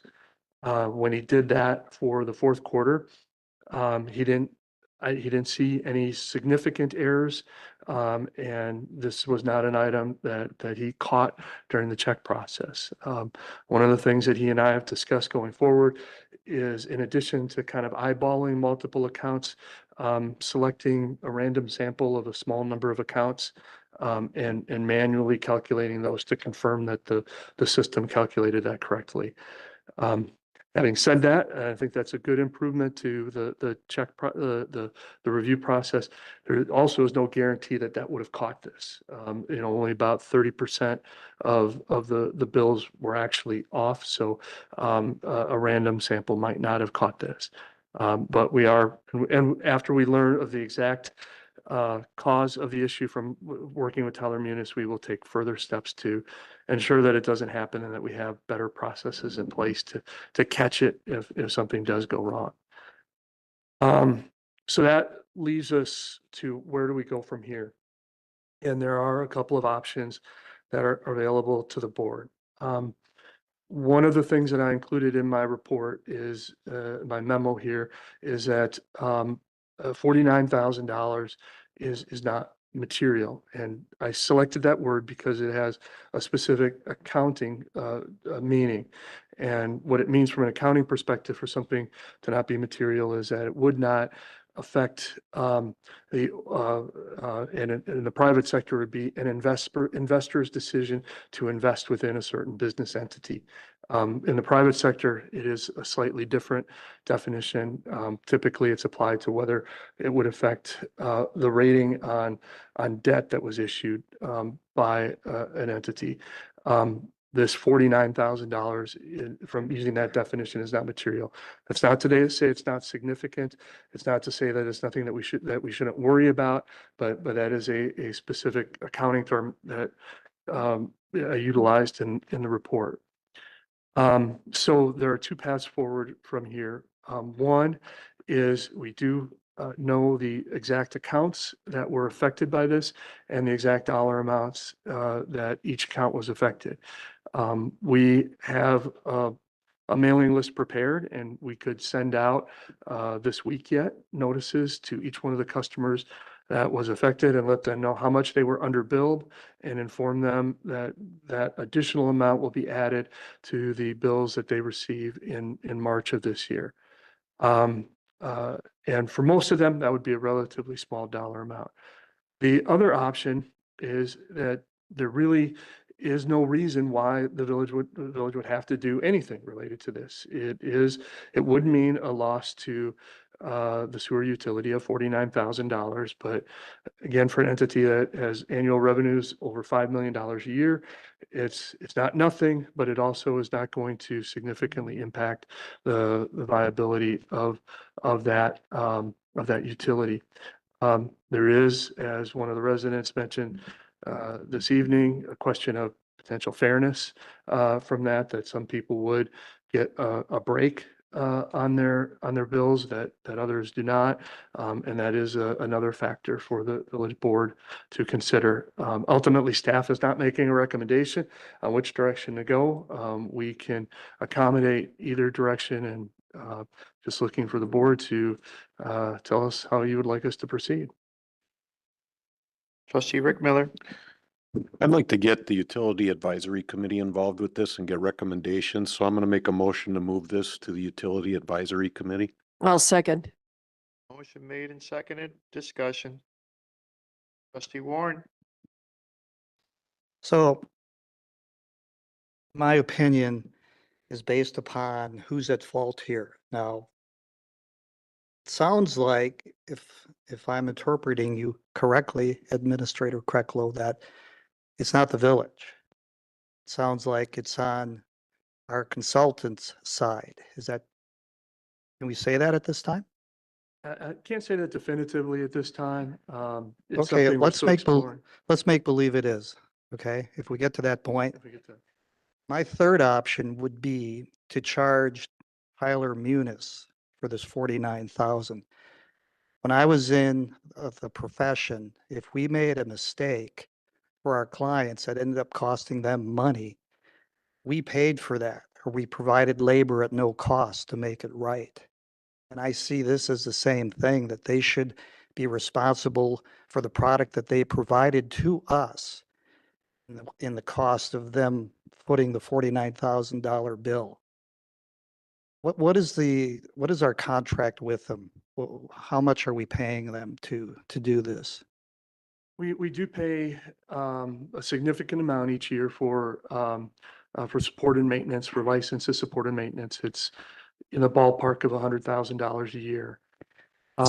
So And it is something we can explore. The one caveat that I would state to that is that when we implement software, typically the software providers will say, if you customize something, if you include a customization that is outside of their regular warranties. And it is something, the scenario that I described where they make some update, some patch, a security improvement to something somewhere in the software. They test the core software to make sure that it doesn't have any impacts, but they can't and they don't test every customization that every customer has. Well, I don't care what they call customizing or not. They basically embarrassed the village with this mistake. And I think if they really want to continue working with us as professionals, that they should stand behind their product. So that's my third option. Further discussion, trustee Cutts. I agree with trustee Rick Miller. I think this should go back to utility advisory and be looked at, because until we know why this happened, we don't know if it's going to happen again, and we can't keep dealing with this over and over or let it accumulate so it becomes more material. So I'm in agreement with sending it back. Further discussion, trustee Baum. So if we're gonna send it back, are we gonna ask him to go back to Tyler Munis at the same time? Is that how this is gonna work? What are we asking him for? Ask Tyler Munis if they're gonna compensate us for this. As trustee Warren was discussing. It could be part of It the can be- discussion that they could get involved with within the utility advisory. That's what I'm asking, is that added to the Well, original you're motion? asking them for a recommendation so that they're going to be looking at the same things we're looking at now and come up with a recommendation based on the information presented. Yeah. Trustee, Jan Miller. I agree with trustee Rick Miller. We need to figure out if there is Tyler Munis error, or if we just needed to change our procedure. And if we do have a customized program, then maybe there's a different checks and balances that can be added to make it other than human, to make it closer to coming out the way it's supposed to be every time. Utility billing has been in error several times, a couple times. And if it happens once, okay, but if it happens twice, it's not a good look. So, If I could just respond to one part of that. There were some problems with utility billing several years ago, and those were not errors. That was a case where there was an interface between an old meter reading system and an old financial system that was actually dependent upon a standalone PC that was using Windows NT as an operating system and was no longer supported. When that interface failed, the village was no longer able to generate utility bills or based on actual meter readings. There was no way to get that data from the old meter reading system into the old billing system. So bills were generated using estimated amounts of water utilization based upon averages from households from previous years. Now, for some households, there were significant changes up or down. And over the course of the year that it took us to implement the new meter reading system and the new billing system, those differences accumulated for some households. So after the fact, when we did get actual meter readings, we had to go back and correct those. So it wasn't an error. It was a failure of an antiquated system that probably should have been replaced 10 years before it was. But I just want to make it clear for people in the audience who are listening, as well as the trustees, that it wasn't that our staff didn't know what they were doing or was careless. It was, they did things correctly with the tools that they were given to do those jobs. Maybe updating our equipment, needs to be a priority. There were proposals that were submitted to committees of the village board that were not approved. Well, here we are. Let's make it right.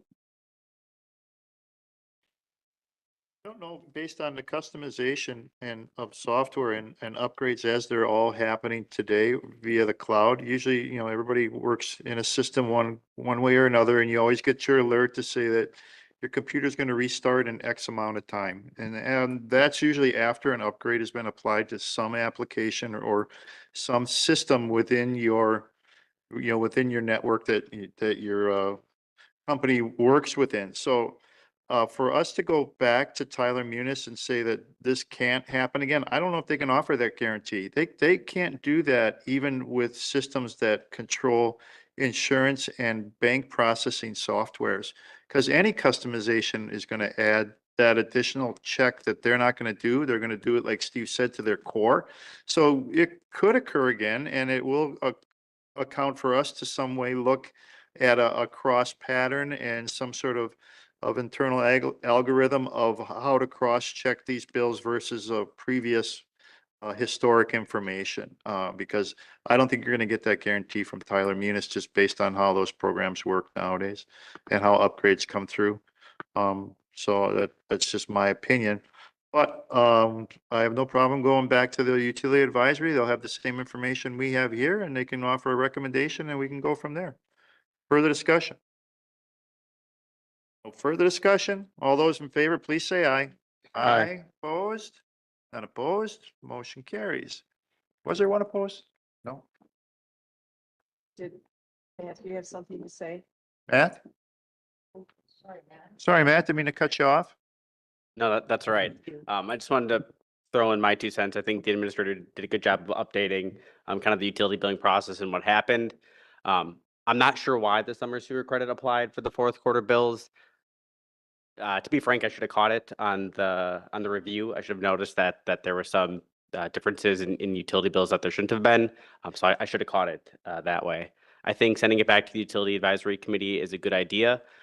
My only hesitation with going back to Tyler Munis is if we're going to add these to the third quarter bill, I'd like to know that sooner rather than later, because we'll have about 1,600 charges to manually add to those bills. At the same time, we're going to have a new utility billing clerk during that time for training. So I just would like to know the answer sooner rather than later for consideration. Thank you. And for the scheduling of that meeting, that happens internally or that happens within the request and availability of the utility advisory? This would be something staff would work with trustee Warren to schedule. I think that the key thing is we need some information from Tyler Munis. So we have something to talk about as far as what the causes were. Okay. Already scheduled. Next Monday, utility advisory. All right. It's already scheduled. At what time? 5 5 p.m. o'clock. In the Village Hall boardroom here? Yes. All right, thank you. All right, next item is item G, an ordinance amending section 14 of the building code, section 17 of the zoning code, and section 18 of the subdivision and plating code of the Village of Germantown Municipal Code. Give us more background information on this new business item. We have with us our Community Development Director, Jeff Retzloff.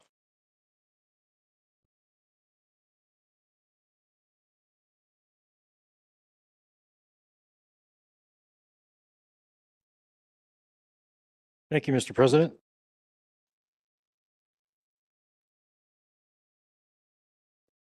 Our first round of code amendments for 2025 includes a series of updates and clarifications based on previous actions by the Plan Commission and/or Village Board, current procedures by the Building Department and Planning and Zoning, and also consistency with state statutes and other cleanup sort of reasons.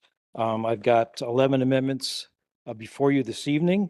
They were subject to a public hearing held before the Plan Commission last week. We had a couple of members of the public speak and offered support for a couple of the amendments that were proposed. Amendment number 1 is to the building code. It updates Wisconsin Administrative Code references. It also includes a notice to building permit applications that advises them about their responsibilities for complying with environmental regulations. Amendment number 2 codifies the current building inspection procedures regarding the issuance of temporary occupancy permits. Amendment number 3 codifies current building inspection procedures regarding potential as-built survey requirements to certify that code compliance has been met if construction occurs at or near the prescribed limits of a particular construction project, such as minimum building setbacks and maximum building height. Amendment number 4 moves the wind and solar energy conversion land uses from the permitted to the conditional use category. And I would point out that due to Wisconsin statute 660401, the limitations on the village's ability to regulate wind and solar energy conversion systems, this amendment really only affects what applications are required to process a particular proposal. In this case, the amendment would require a conditional use permit versus simply a site plan application as currently required. Of particular note, this amendment would require both Plan Commission and Village Board review as part of a wind and solar energy conversion system versus just Plan Commission review under the current site application procedures. In a public hearing? Including a public hearing, that's correct. Thank you. Amendment number 5 clarifies how accessory buildings in the A1 zoning district can be used and when they can be constructed. Amendment number 6 deletes the yards and structures for the temporary storage or holding of animals not for slaughter from the list of conditional uses in the M1 industrial district. Amendment number 7 clarifies and expands what uses are included in the solid waste landfills, transfer stations, and other waste disposal and recovery uses category in the M2 general industrial district. This amendment specifically adds waste hauling and vehicle operations and maintenance facilities, dumpster and other waste and recycling container storage and transportation operations. This amendment is consistent with the November 2024 Plan Commission action regarding the Harder's Lakeside Disposal project. This particular amendment eliminates the need to process these types of uses as unclassified uses under Section 1707 of the zoning code. Amendment number 8 clarifies conditions under which fences in utility and drainage easements require Plan Commission approval. It codifies the current procedure with concerning code requirements that cost to remove a fence located in a public easement shall be borne by the property owner, and the Plan Commission may require a recorded agreement with the village stipulating property owner responsibilities. Amendment number 9 deletes language regarding fences in agricultural districts. Amendment 10 essentially takes that language and creates a new section under Section 17.50 specifically for fences in agricultural districts. And it further clarifies what types of fences can be installed on property in those agricultural districts. It also adds an allowance for fences in agricultural districts to be the same type as fences allowed in abutting residential districts. And finally, amendment number 11 amends the design standards in our subdivision and platting code. That clarifies additional lot width requirements for corner lots, which currently is and remains 10 feet for internal lots and along internal roads in the subdivision, but adds a 20-foot perimeter buffer requirement for subdivisions abutting public streets. The Plan Commission recommendation is to approve as drafted. And as I mentioned, we did hold a public hearing at the Plan Commission meeting last week. Thank you. Move approval as presented. Motion made and seconded. Any discussion on the motion to approve?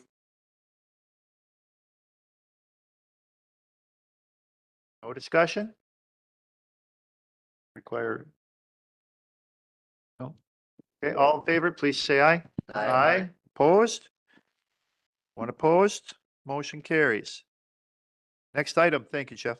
Next item under new business is item H, a strategy concerning acquisition of properties located generally at the southeast corner of Mequon and Pilgrim Road in the village's Village Center District. Village Board may convene into closed session per Wisconsin statutes 19.85 subsection 1 subparagraph E for the purpose of deliberating or negotiating the purchase of public properties, the investment of public funds, or conducting other specified public business whenever competitive or bargaining reasons require a closed session, and they may reconvene in the open session to take such action as it deems appropriate. And new business item I, which is exchange agreement between Blackstone Creek LLC and the village for tax key number GTNV 211-979, GTNV 211-999, and GTNV 211-9983 located in the Village's Village Center District, generally in the area of Division Road and Main Street. The Village Board may convene into closed session per Wisconsin State Statutes 19.85, subsection 1, subparagraph E, for the purpose of deliberating or negotiating the purchases of public property and the investing in public funds, or conducting other specified public business whenever competitive or bargaining reasons require a closed session, and then may reconvene into open session to take such action as it deems appropriate. Motion to I'd go like to to go make into a closed motion. session for item H and I. I'd like to amend the motion. Motion made. Do we have a second? Second. Motion made and seconded. Discussion. Trustee Cutts. I have a lot of issues with kind of jumping right to closed session when we haven't seen anything previously. At Plan Commission, I think that all the information's in the packet. I think the presentation can be done publicly, and then if negotiations are warranted, we can do that afterwards. I also looked at it. It looks like Blackstone Creek wants to just convert the front area to another purpose. So in my opinion, that's the ideal place for a new police department. So I think that's something that can be discussed. So I'm going to amend the motion to move item I before item H, hold the presentation of the proposed plans in public open session, and then after that, we can make a motion to go in close if we feel necessary at that time. But we don't even have any information, I think, to make a valid decision at this time. Second. Village Attorney.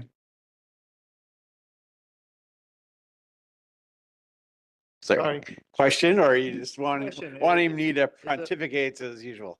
No, it's just, we have a motion on the floor to go into closed session, and the motion is to amend that to allow item I to go into open session for just presentation. Yes, and then if we feel we need to go into closed, that motion can be made for that at that time. Yeah, I would say that it's not really a motion to amend that's being made. It's really a motion to suspend the rules, to take item I out of order. I think, although I have to look it up for sure, that you can do a motion to suspend the rules while a motion is pending. So I think that is acceptable. So you would just vote at this point to suspend the rules to take item I first, do whatever public portion you wanted, and then you could come back and do closed sessions on items H and potentially I if that's what the board decided. So then the vote from that motion to amend would be, if you agree with that, you would vote in favor of the amendment? And if you did not, Well, again, it's not really an amendment. It's just a motion to suspend the rules that would be in place. And so you would just take a vote on that, and a yes vote on that motion would be to take item I first. Do that in public, whatever portion in public that the board wants to do in public, and then you could come back and do follow up on the motion that's otherwise pending. everyone understand? Yes. Okay, discussion? No discussion? Do roll call on that, or we do voice call? No, on a motion to suspend the rules, you would only need a voice vote. Okay. Then all those in favor of that, please say aye. Aye. Opposed? Motion carries. So we start with item I with public presentation from Mr. Cedric. Mr. Mr. Sedgwick. Yes, May I make a couple of comments first, just from a staff perspective? yes. Just wanted to talk a little bit about the process before we get into the particular presentation. What staff received from the Highmont Group with Mr. Sedgwick last week was a proposal to do a land exchange related to some properties that the village owns on Hauptstrasse Park and Blackstone Golf Course. We have had some meetings in the past with Mr. Sedgwick and his team on their preliminary thoughts and concepts on a development in that area. They have not submitted a development plan. They have not requested a zoning change. Those things would be later in the process. The first step in this was to see if the board is interested in considering a potential exchange of land and to allow some development on what is up until a couple of weeks ago was the recycling center and is now closed and Hauptstrasse Park or an expansion of the park system into what is currently Blackstone Golf Course. For those in the public who would send comments in or emails, as well as some of the other commentary, this was put on the agenda not because the board was to make a decision about whether or not you want to approve an exchange, but staff cannot engage in negotiations or discussions on something like this without board approval and direction. So as a result, we brought this forward to the board to get your direction on whether or not it's something you want to proceed with. And if it is, what are your priorities, or how would you like to direct staff to move forward? For the members of the public who question the closed session nature of these discussions, staff are the ones who are here on a day-to-day basis. And when a developer like Highmont comes in or any other developer, and they are looking to acquire village property or for the village to acquire property, we are the ones who lead the negotiation.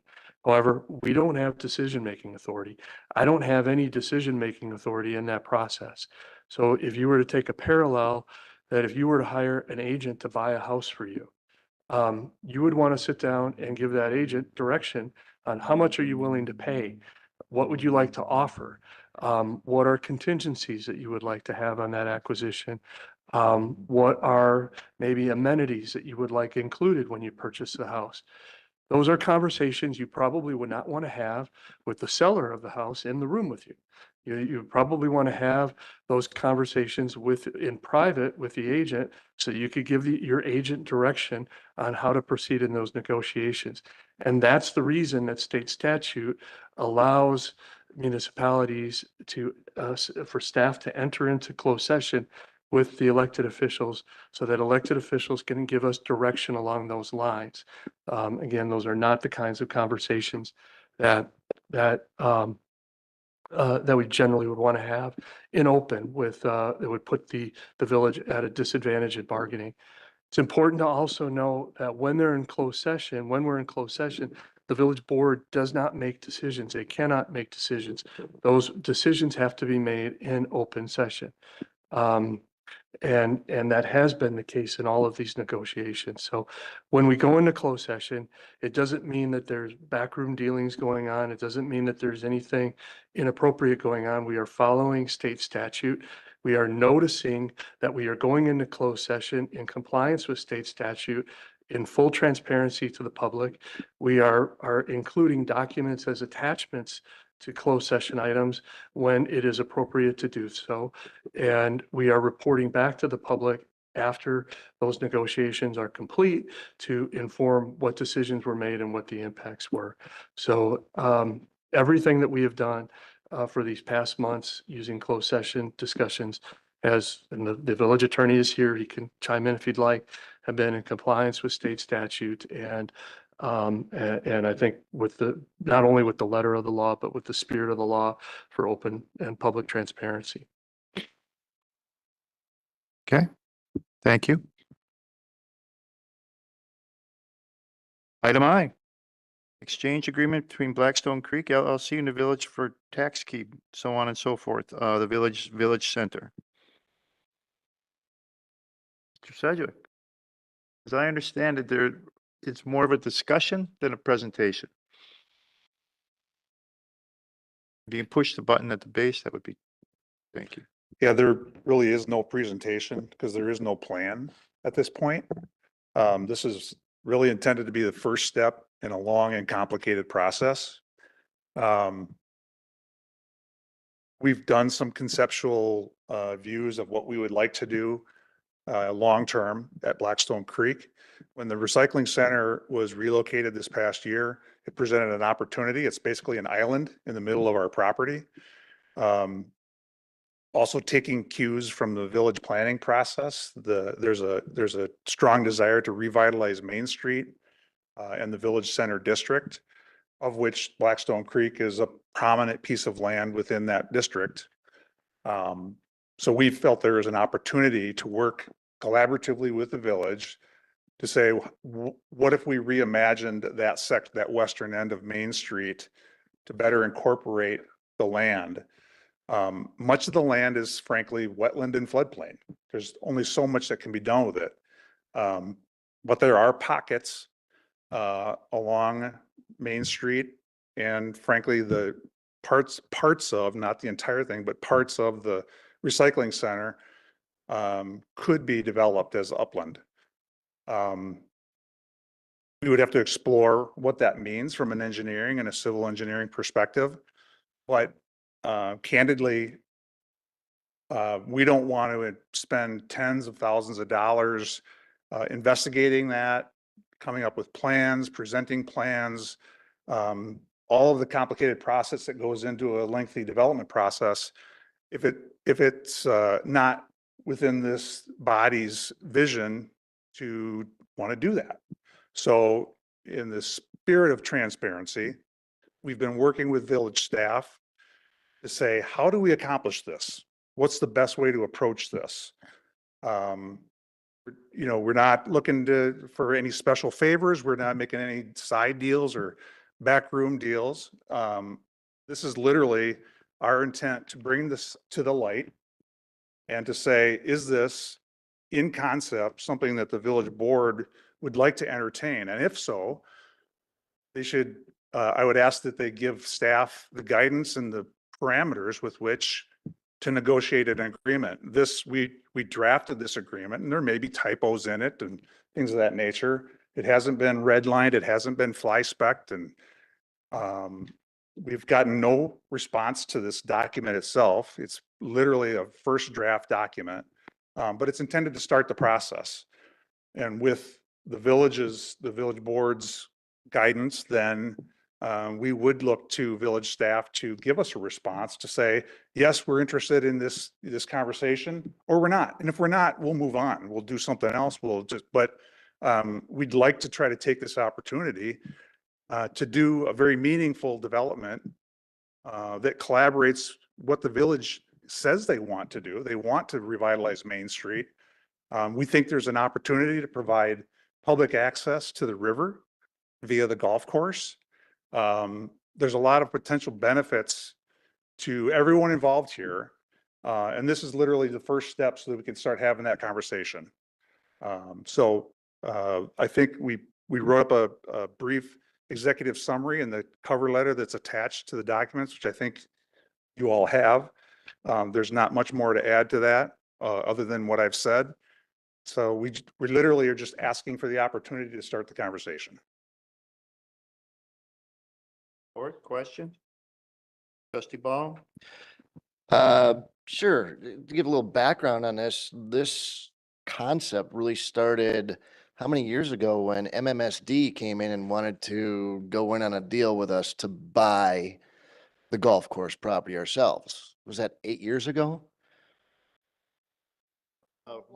Longer than that? I think it came twice. It was 10 or more 11 than years ago. 13 years ago, because when I started 13 years Yeah. ago in this position, we were in the process of wrapping up the first salvo in that potential, at the time, it was called the three-legged stool, not that Right. we want to bring up that bad history, but it's been around probably 14, maybe 15 years.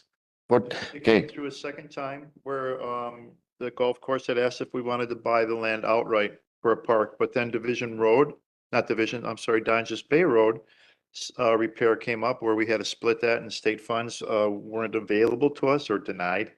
So we chose at that time, rather than spending funds, general funds for this land to make into a central park for Germantown, we decided it was better spent to be placed into Donges Bay and the road repairs that were sorely needed at that time. mm-hmm. So, Not an unusual, it's a concept that's been before the village board, not all members that are here, but some, twice already, yes. in a form, of some form.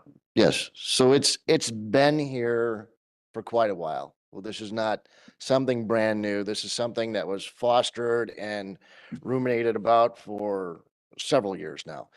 Now we're finally getting to a point where there is a developer who is interested in pursuing that is bringing it to our attention. Now, the question for us is, do we really want to put a park on there? Do we want to transfer land? How do we go about doing that? Because what I'm hearing is the residents want to have their say even in the transfer of this. Do we have a public hearing on this? I don't know what the full process would be to get us from here to go forward. I think the So, first step, as Mr. Sedgwick has explained, before they want to put thousands and thousands of dollars towards a conceptual plan, they want to know if this board is amenable to pursuing that and seeing what that looks like. and are we able to make that grand decision is that enough to say, we're okay with it, but it's got to go through the process and you got to go through all the public hearings and all that stuff? Yeah. So is it that high of a level that interesting idea, let's pursue it a little further? Is that what we're here to discuss? It's more of starting that investigation, of starting that discussion. And seeing, I mean, at any time, depending if it would work or not work for either party, then you would walk away. Trustee Kaminsky. I feel like I'm a little behind in understanding here. How many acres are we talking about? What portion of Hauptstrasse Park are you thinking about using? And what would we get in return? Because I don't really see that in the letter. It's, oh, I see.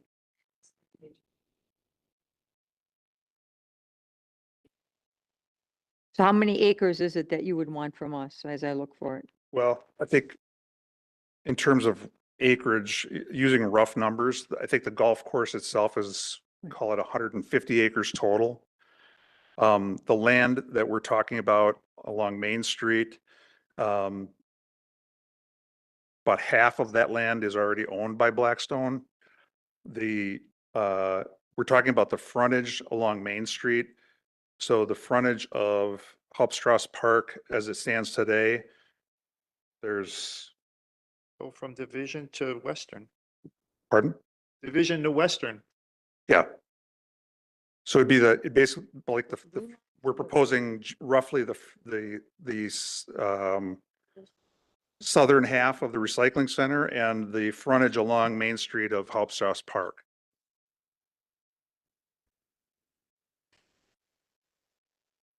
The recycling center, at least according to GIS, is about 10.5 acres. And all of Hauptstrasse Park is 12.7, but as you just heard, the discussion the would be front just part the where the frontage portion, so bicycle. maybe half of it. Yeah. Basically everything that would be in front of the baseball fields, Skateboard. roughly speaking. And then we would get the blue area, which is a big chunk of the golf course. The entire balance of the golf course that doesn't get developed would be part of the exchange.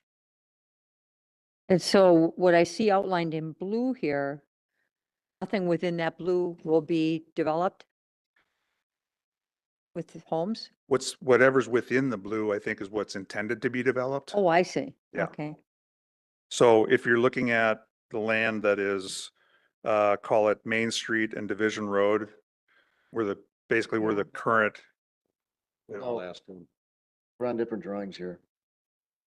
This blue is what's intended to be developed, and this blue. In this one, it's the blue and the red. So we get all the red. We get all the red on this one. Okay. Oh, I'm looking at the wrong one. Sorry.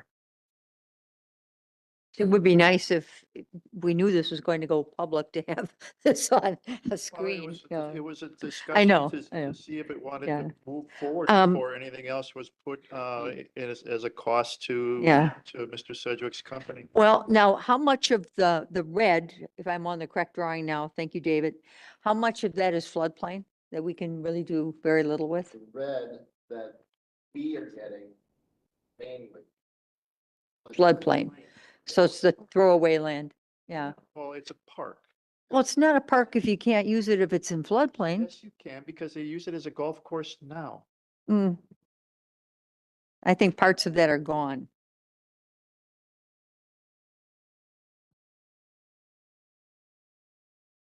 I guess preliminarily, I'll just say that I don't want to give up our park.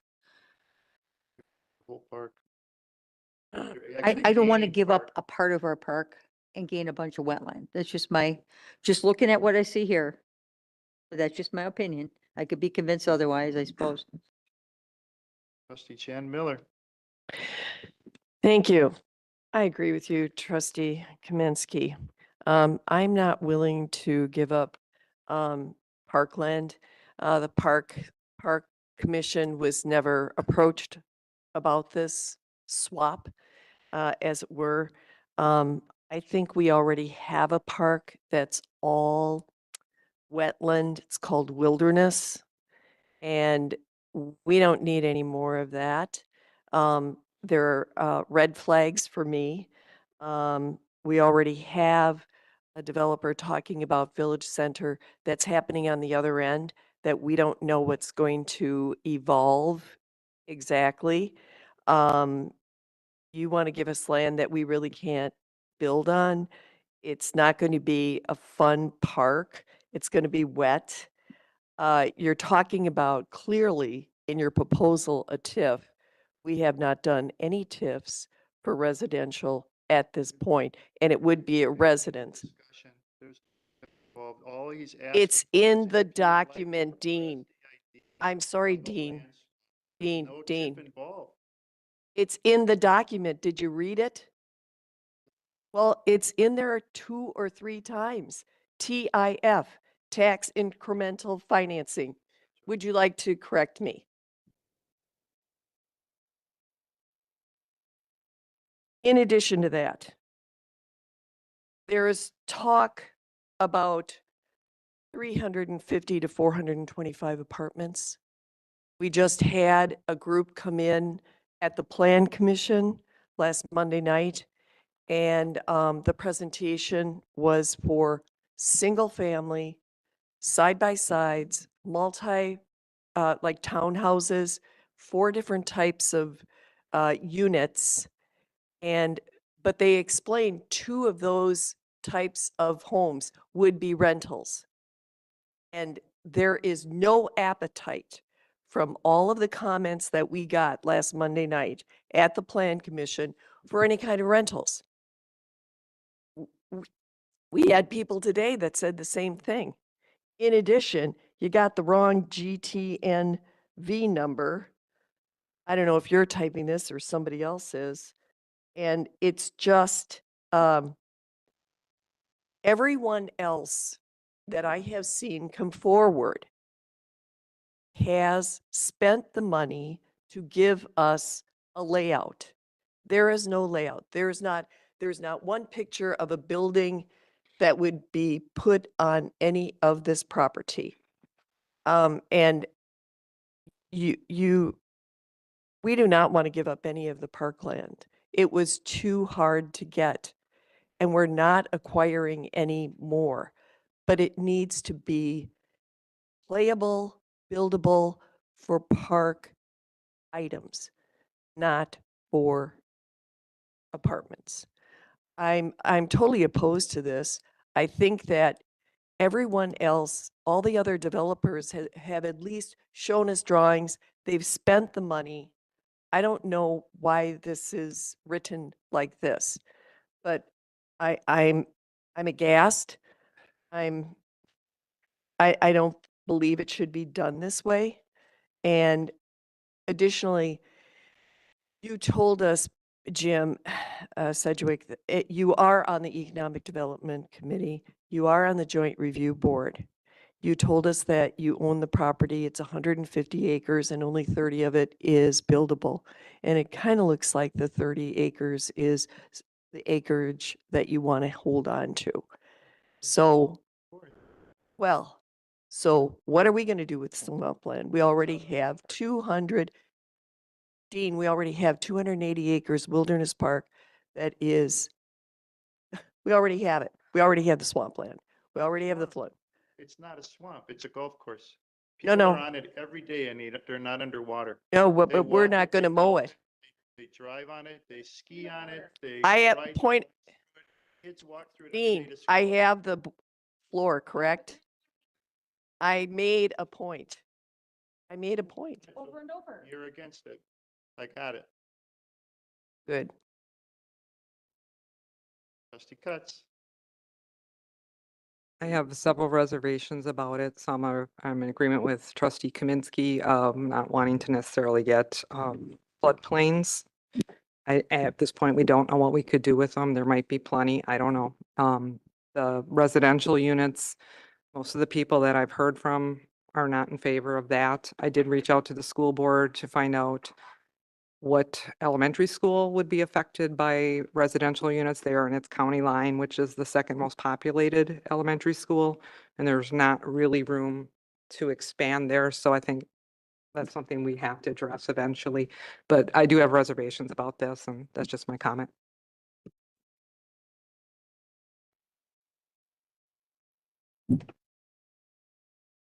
Trustee Bong. It's an interesting proposition. I would like to explore it further.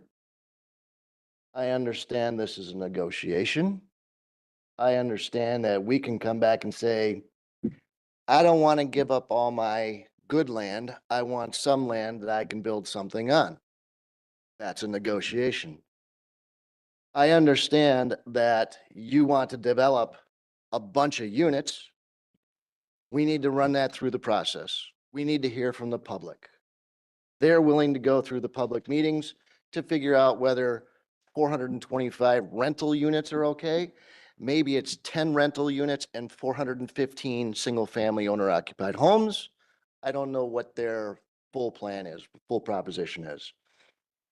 I do understand that they're not going to come forward with a set of documents at this time because they're not sure what land they are able to use and design upon. So they are looking for some avenue to figure that out so that they can come forward with something. Is it all floodplain? Is it wetlands? What really is the blue area? It's not all wetlands. Is it all floodplain? Or is it some decent land, some 100-year floodplain, some wetlands? I would like to see a delineation of all that during the process. The actual land areas being swapped, we need to figure out how much you want, how much we want. That is again, that's negotiation. There's discussion about what's the value of the land. There's also decisions that we have to make. We have the recycling center. What are we going to do with that land? Not all of it. Some of it is buildable. What are we going to do with that?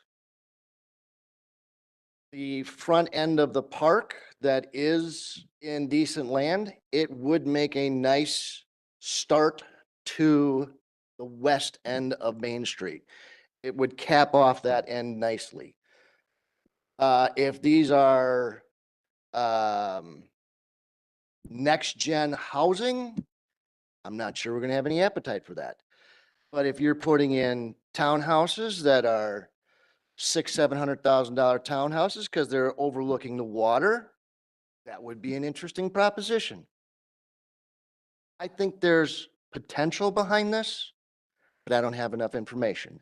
They want to know whether they want to proceed forward because we are willing to look at it or not. This golf course does have a history of not being able to be played on because of floods, but it also is played on a regular basis. It is a golf course, and the land we are getting could be a 9-hole par 3 golf course that we could have the park district run. Is that something that the park district would like to chime in on? Can I get football fields, baseball fields? Can I get toilet rooms? Can I get outbuildings? All those things that we want in a park. What do we want to keep? What don't we want to keep? We can keep part that is not in the flood zone so that we could put stuff in there. What's that? That's the river. It's the best part. We have a river that we now would have access to launch your little kayak in, to paddle boat in, to fish in, to ice skate in. There's all kinds of things that could happen. But without exploring it, I don't know what the extent is. I would like to take some time and explore this with the applicant. See what the possibilities really are.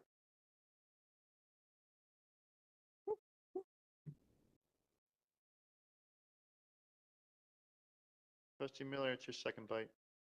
It is my second bite. Thank you. So I would like to make a motion. We were told in public comment that there is a filed claim against this proposal to the Ethics Committee. And I think all due diligence, we need to postpone this until that is cleared up. Village attorney, before, well, you're making a motion? To postpone, It's a to discussion. postpone this discussion until after action by the Ethics Committee regarding this item. First question is this an item where we can make a motion to postpone? Because it's not really asking for action. It's really more of a discussion to consensus. No, there could be a motion to postpone on this particular item. I think that's appropriate. Okay. Then we have that motion. I need a second. I'll second for discussion. Motion made and seconded. Discussion. Trustee Cutts. I don't know, I'm kind of torn about this because we don't really have enough information. I don't necessarily want to put false hopes out that I'm all for this and want it to go forward either, because we don't have the information and I know how things can change in the process. I don't know if tabling it or postponing it would help. So I guess I'm just not sure. I'm just for more discussion. Appreciate that. Motion is to postpone because of a request from the Ethics Committee to No claim filed to the Ethics Committee. Village Attorney. Certainly based on the document that I saw earlier that purported to be the complaint that was filed, I'm not sure that it qualifies as a complaint to the Ethics Board as it relates to the actions here. There's certain requirements that the code requires that were not met here. And so I don't know that it is a formal claim. Likewise, while any member that is affected by the Ethics Board or covered by the Ethics Code, meaning any of you, any member that's on a board or commission, any staff member could go to the ethics board on their own to seek an advisory opinion. Hey, you know, what does this mean?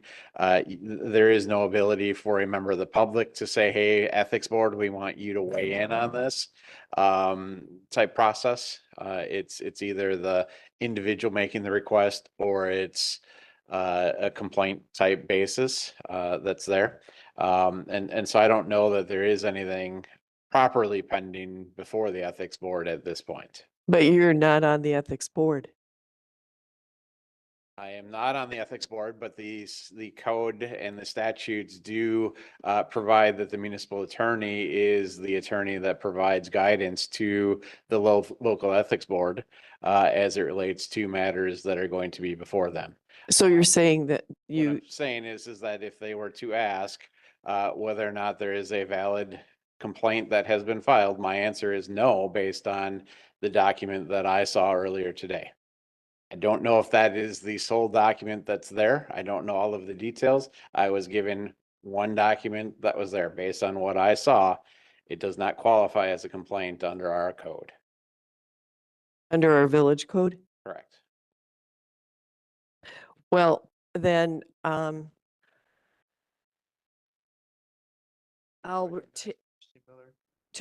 pardon me? Right, There would you is like motion. Discussion or, I mean, it's not a debate with the lawyer. Would you like to Right. make comment in regards to the motion? Yes, I would like to, just retract that motion and then make another motion to, not go forward with this proposal. So you're retracting your motion to postpone and you're wishing to change it to, it's a motion in the negative, so. Wait, we're supposed to move it forward or not, or what? Or we don't, yes, we do not agree on this development, period. How's that? You make a motion to move it forward and everybody votes no, is the way it should happen. Okay, the motion is, I move to move this forward To what? to, Negotiation, no, closed session to talk about negotiation? Conceptual planning? no, Kill it. to kill it. I used your words. Right, so To end- again, and you've heard me say this before, proper Robert's rule says that you make the motion in the affirmative. I have said that there are instances where you know that you don't want to do something and it's perfectly acceptable to make the motion in the negative. The only problem with doing that is that a failed motion in the negative does not mean that it automatically moves forward. Unlike a motion to say, yes, we're going to move forward. If that fails, there is no other option. You're not going to move forward. If you can't by non-action essentially move something forward. So if there was a motion that was made to not do something or a negative motion and that fails, you would still need a subsequent affirmative motion in order to take. All right. I always forget this. Okay, I make a motion to move this forward. To what? Further discussion? For further discussion. Okay. Motion made and seconded, discussion, trustee Kaminsky. Even though I don't agree with giving up park space, I think this does deserve further discussion. I don't think this is the end. I agree with David that this has to just be taken somewhere else for further discussion, knowing just that you've kind of feel the tenor of what's going on here. I'm not opposed to development, depending upon what it looks like. I just don't want to lose our parkland. I don't want to lose what we have. I want That's to the gain deal. and not lose. So I'm totally okay with this moving forward for further discussion. Further discussion, trustee Warren.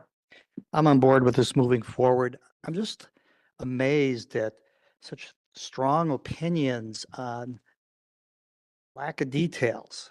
I understand many board members have very strong opinions about certain things, but there's no detail here to get all riled up about.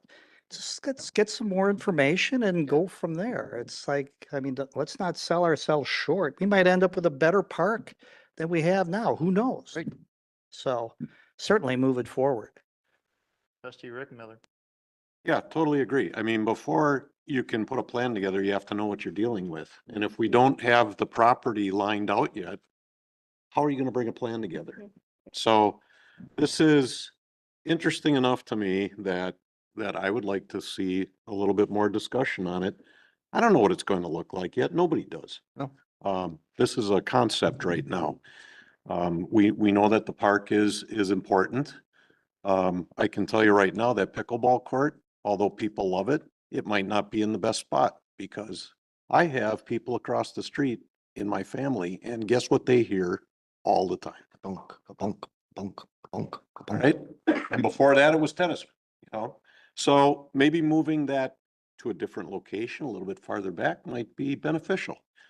I'm not sure yet, but there is enough here to not kill this and look at it before. We had this come through when I first got on the board and Troy Schmidt had looked at something similar to this and it did die at that point. So this isn't the first time that this has come forward. This is probably the third time it's come forward, maybe more. But it's never been discussed. It's never been discussed, and the land swap is something else. There's also, isn't there a lift station or I mean, there's a public building there on that corner that is part of that property, so that would have to be considered as well. There's a lot of things to consider here yet, but until we have those details, I'm not gonna kill it. I mean, That left. We're not signing anything. But I've only had one bite. what are we signing? There's nothing to sign yet. One more. It's yes. attached. And it has to be reviewed. Trustee Kaminsky. It's my second bite. I agree with Rick. Let's just see what it could be. I'm totally fine with that. And what'd be important to me, not wanting to lose parkland, if we were gonna do a swap, I want to know what's buildable on the golf course. Or is the DNR gonna go all feisty on us? You can't have a restroom. You can't have a picnic shelter. I need to know that. Like, what can we transfer over to the golf course if we were to do some type of land swap? And But further Interject. discussion? Trustee Ball. interjection, Second bite. I'm asking a question of Director Retzloff. Do we have a delineated plan of wetlands? I saw one, Melanie, you posted something online. That came out of one of our Years ago. 2050 things or some document that the village has. Do we have that? There is some wetland delineation work that we can look at. Okay. Can you get that to me at least so I can? Yeah. Yes. We've done an updated delineation too. Okay. If you can. Done some due diligence, but we're not going to go any further until we get some clarity on this. Because I'm not going to spend $50,000 or $100,000 if, I mean, you've already decided, so we know, you know, if you all have that opinion, then why would I spend the money? Can you get that delineation to me so I can at least give some guidance that, yes, we can build stuff in the land you're giving us, or no, we cannot? I think that would be helpful. Village attorney, can I share information with Trustee Baum? I think you can share information with Trustee Baum. I think the trick is how he shares it. You're better off giving that information to staff who can then distribute. If we actually had an agreement that this agreement allows us to both do that. You guys get to do your due diligence too. That's what this is for. Protects everybody. Trustee Peeper. So the motion on the floor says to continue the discussion, that this is not the final draft. This is, No. we're all looking for more information. We're all looking for conceptual ideas and imagery, and there's a whole lot of information that would go into something like this. So there's a motion on the table right now, and it is seconded.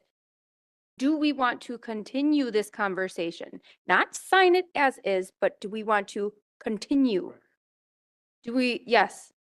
So can we vote on that, please? So you're calling I call the question. question? All right. We vote on the call the question. There'd be a second. and Okay, then we a need a vote. second. And then a vote. Yes. All those in favor of calling the question, say aye. Aye. Opposed? Opposed? All those in favor of moving this discussion forward for further information, say aye. Aye. Opposed? Not opposed, motion carries. Mr. Sedgwick, do you need anything else from us? Maybe an explanation. We're just continuing the discussion. Yeah. Okay. Yeah. No one's saying no at this point. So you're saying there's a chance. Correct. For more information, that's correct. Would any of you go out and write a check for $100,000 based on what you just heard? No. On that chance? Or would you like to get a little bit more clarity on your direction?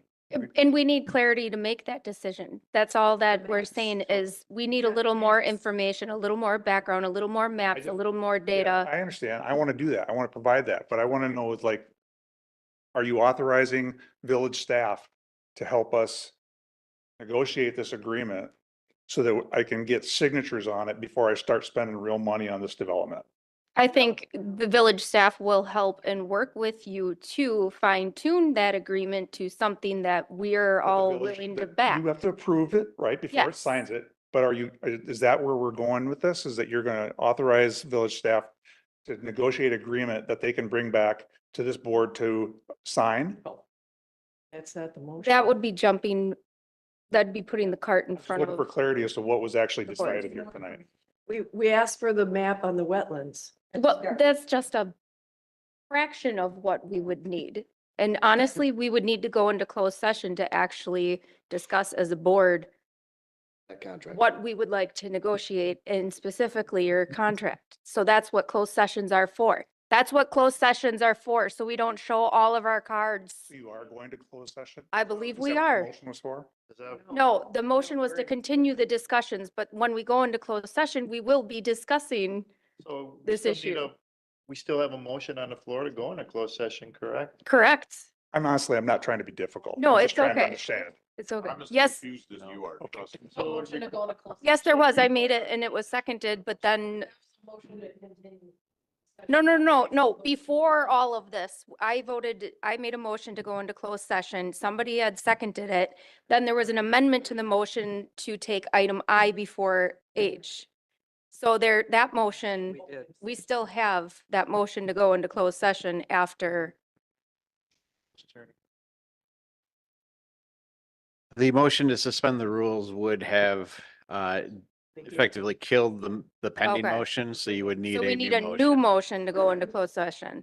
I make a motion to go into closed session for item H, Second, Item, or item I, sorry. We took them out of order. second. motion made and seconded, discussion. Roll call vote, please.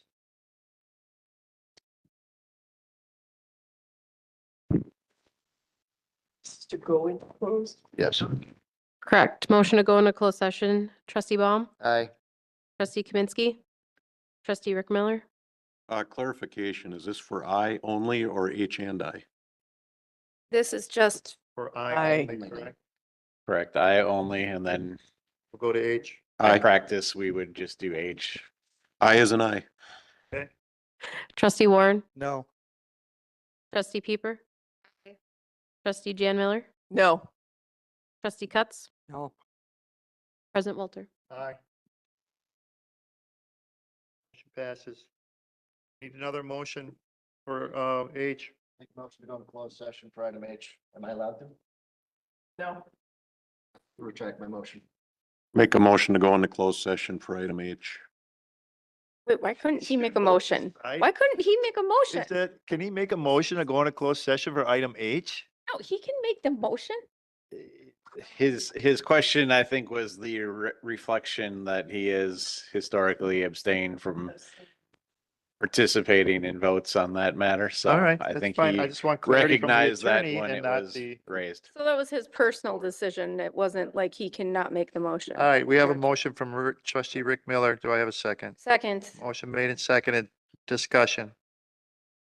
Roll call vote. If I can just to clarify for H, it would be staff president would be the village administrator, village attorney, community development director, and Bailey Copeland. For I, it would be just the village administrator, village attorney, and community development director.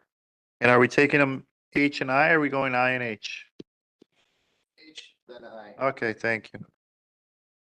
For this, roll call vote.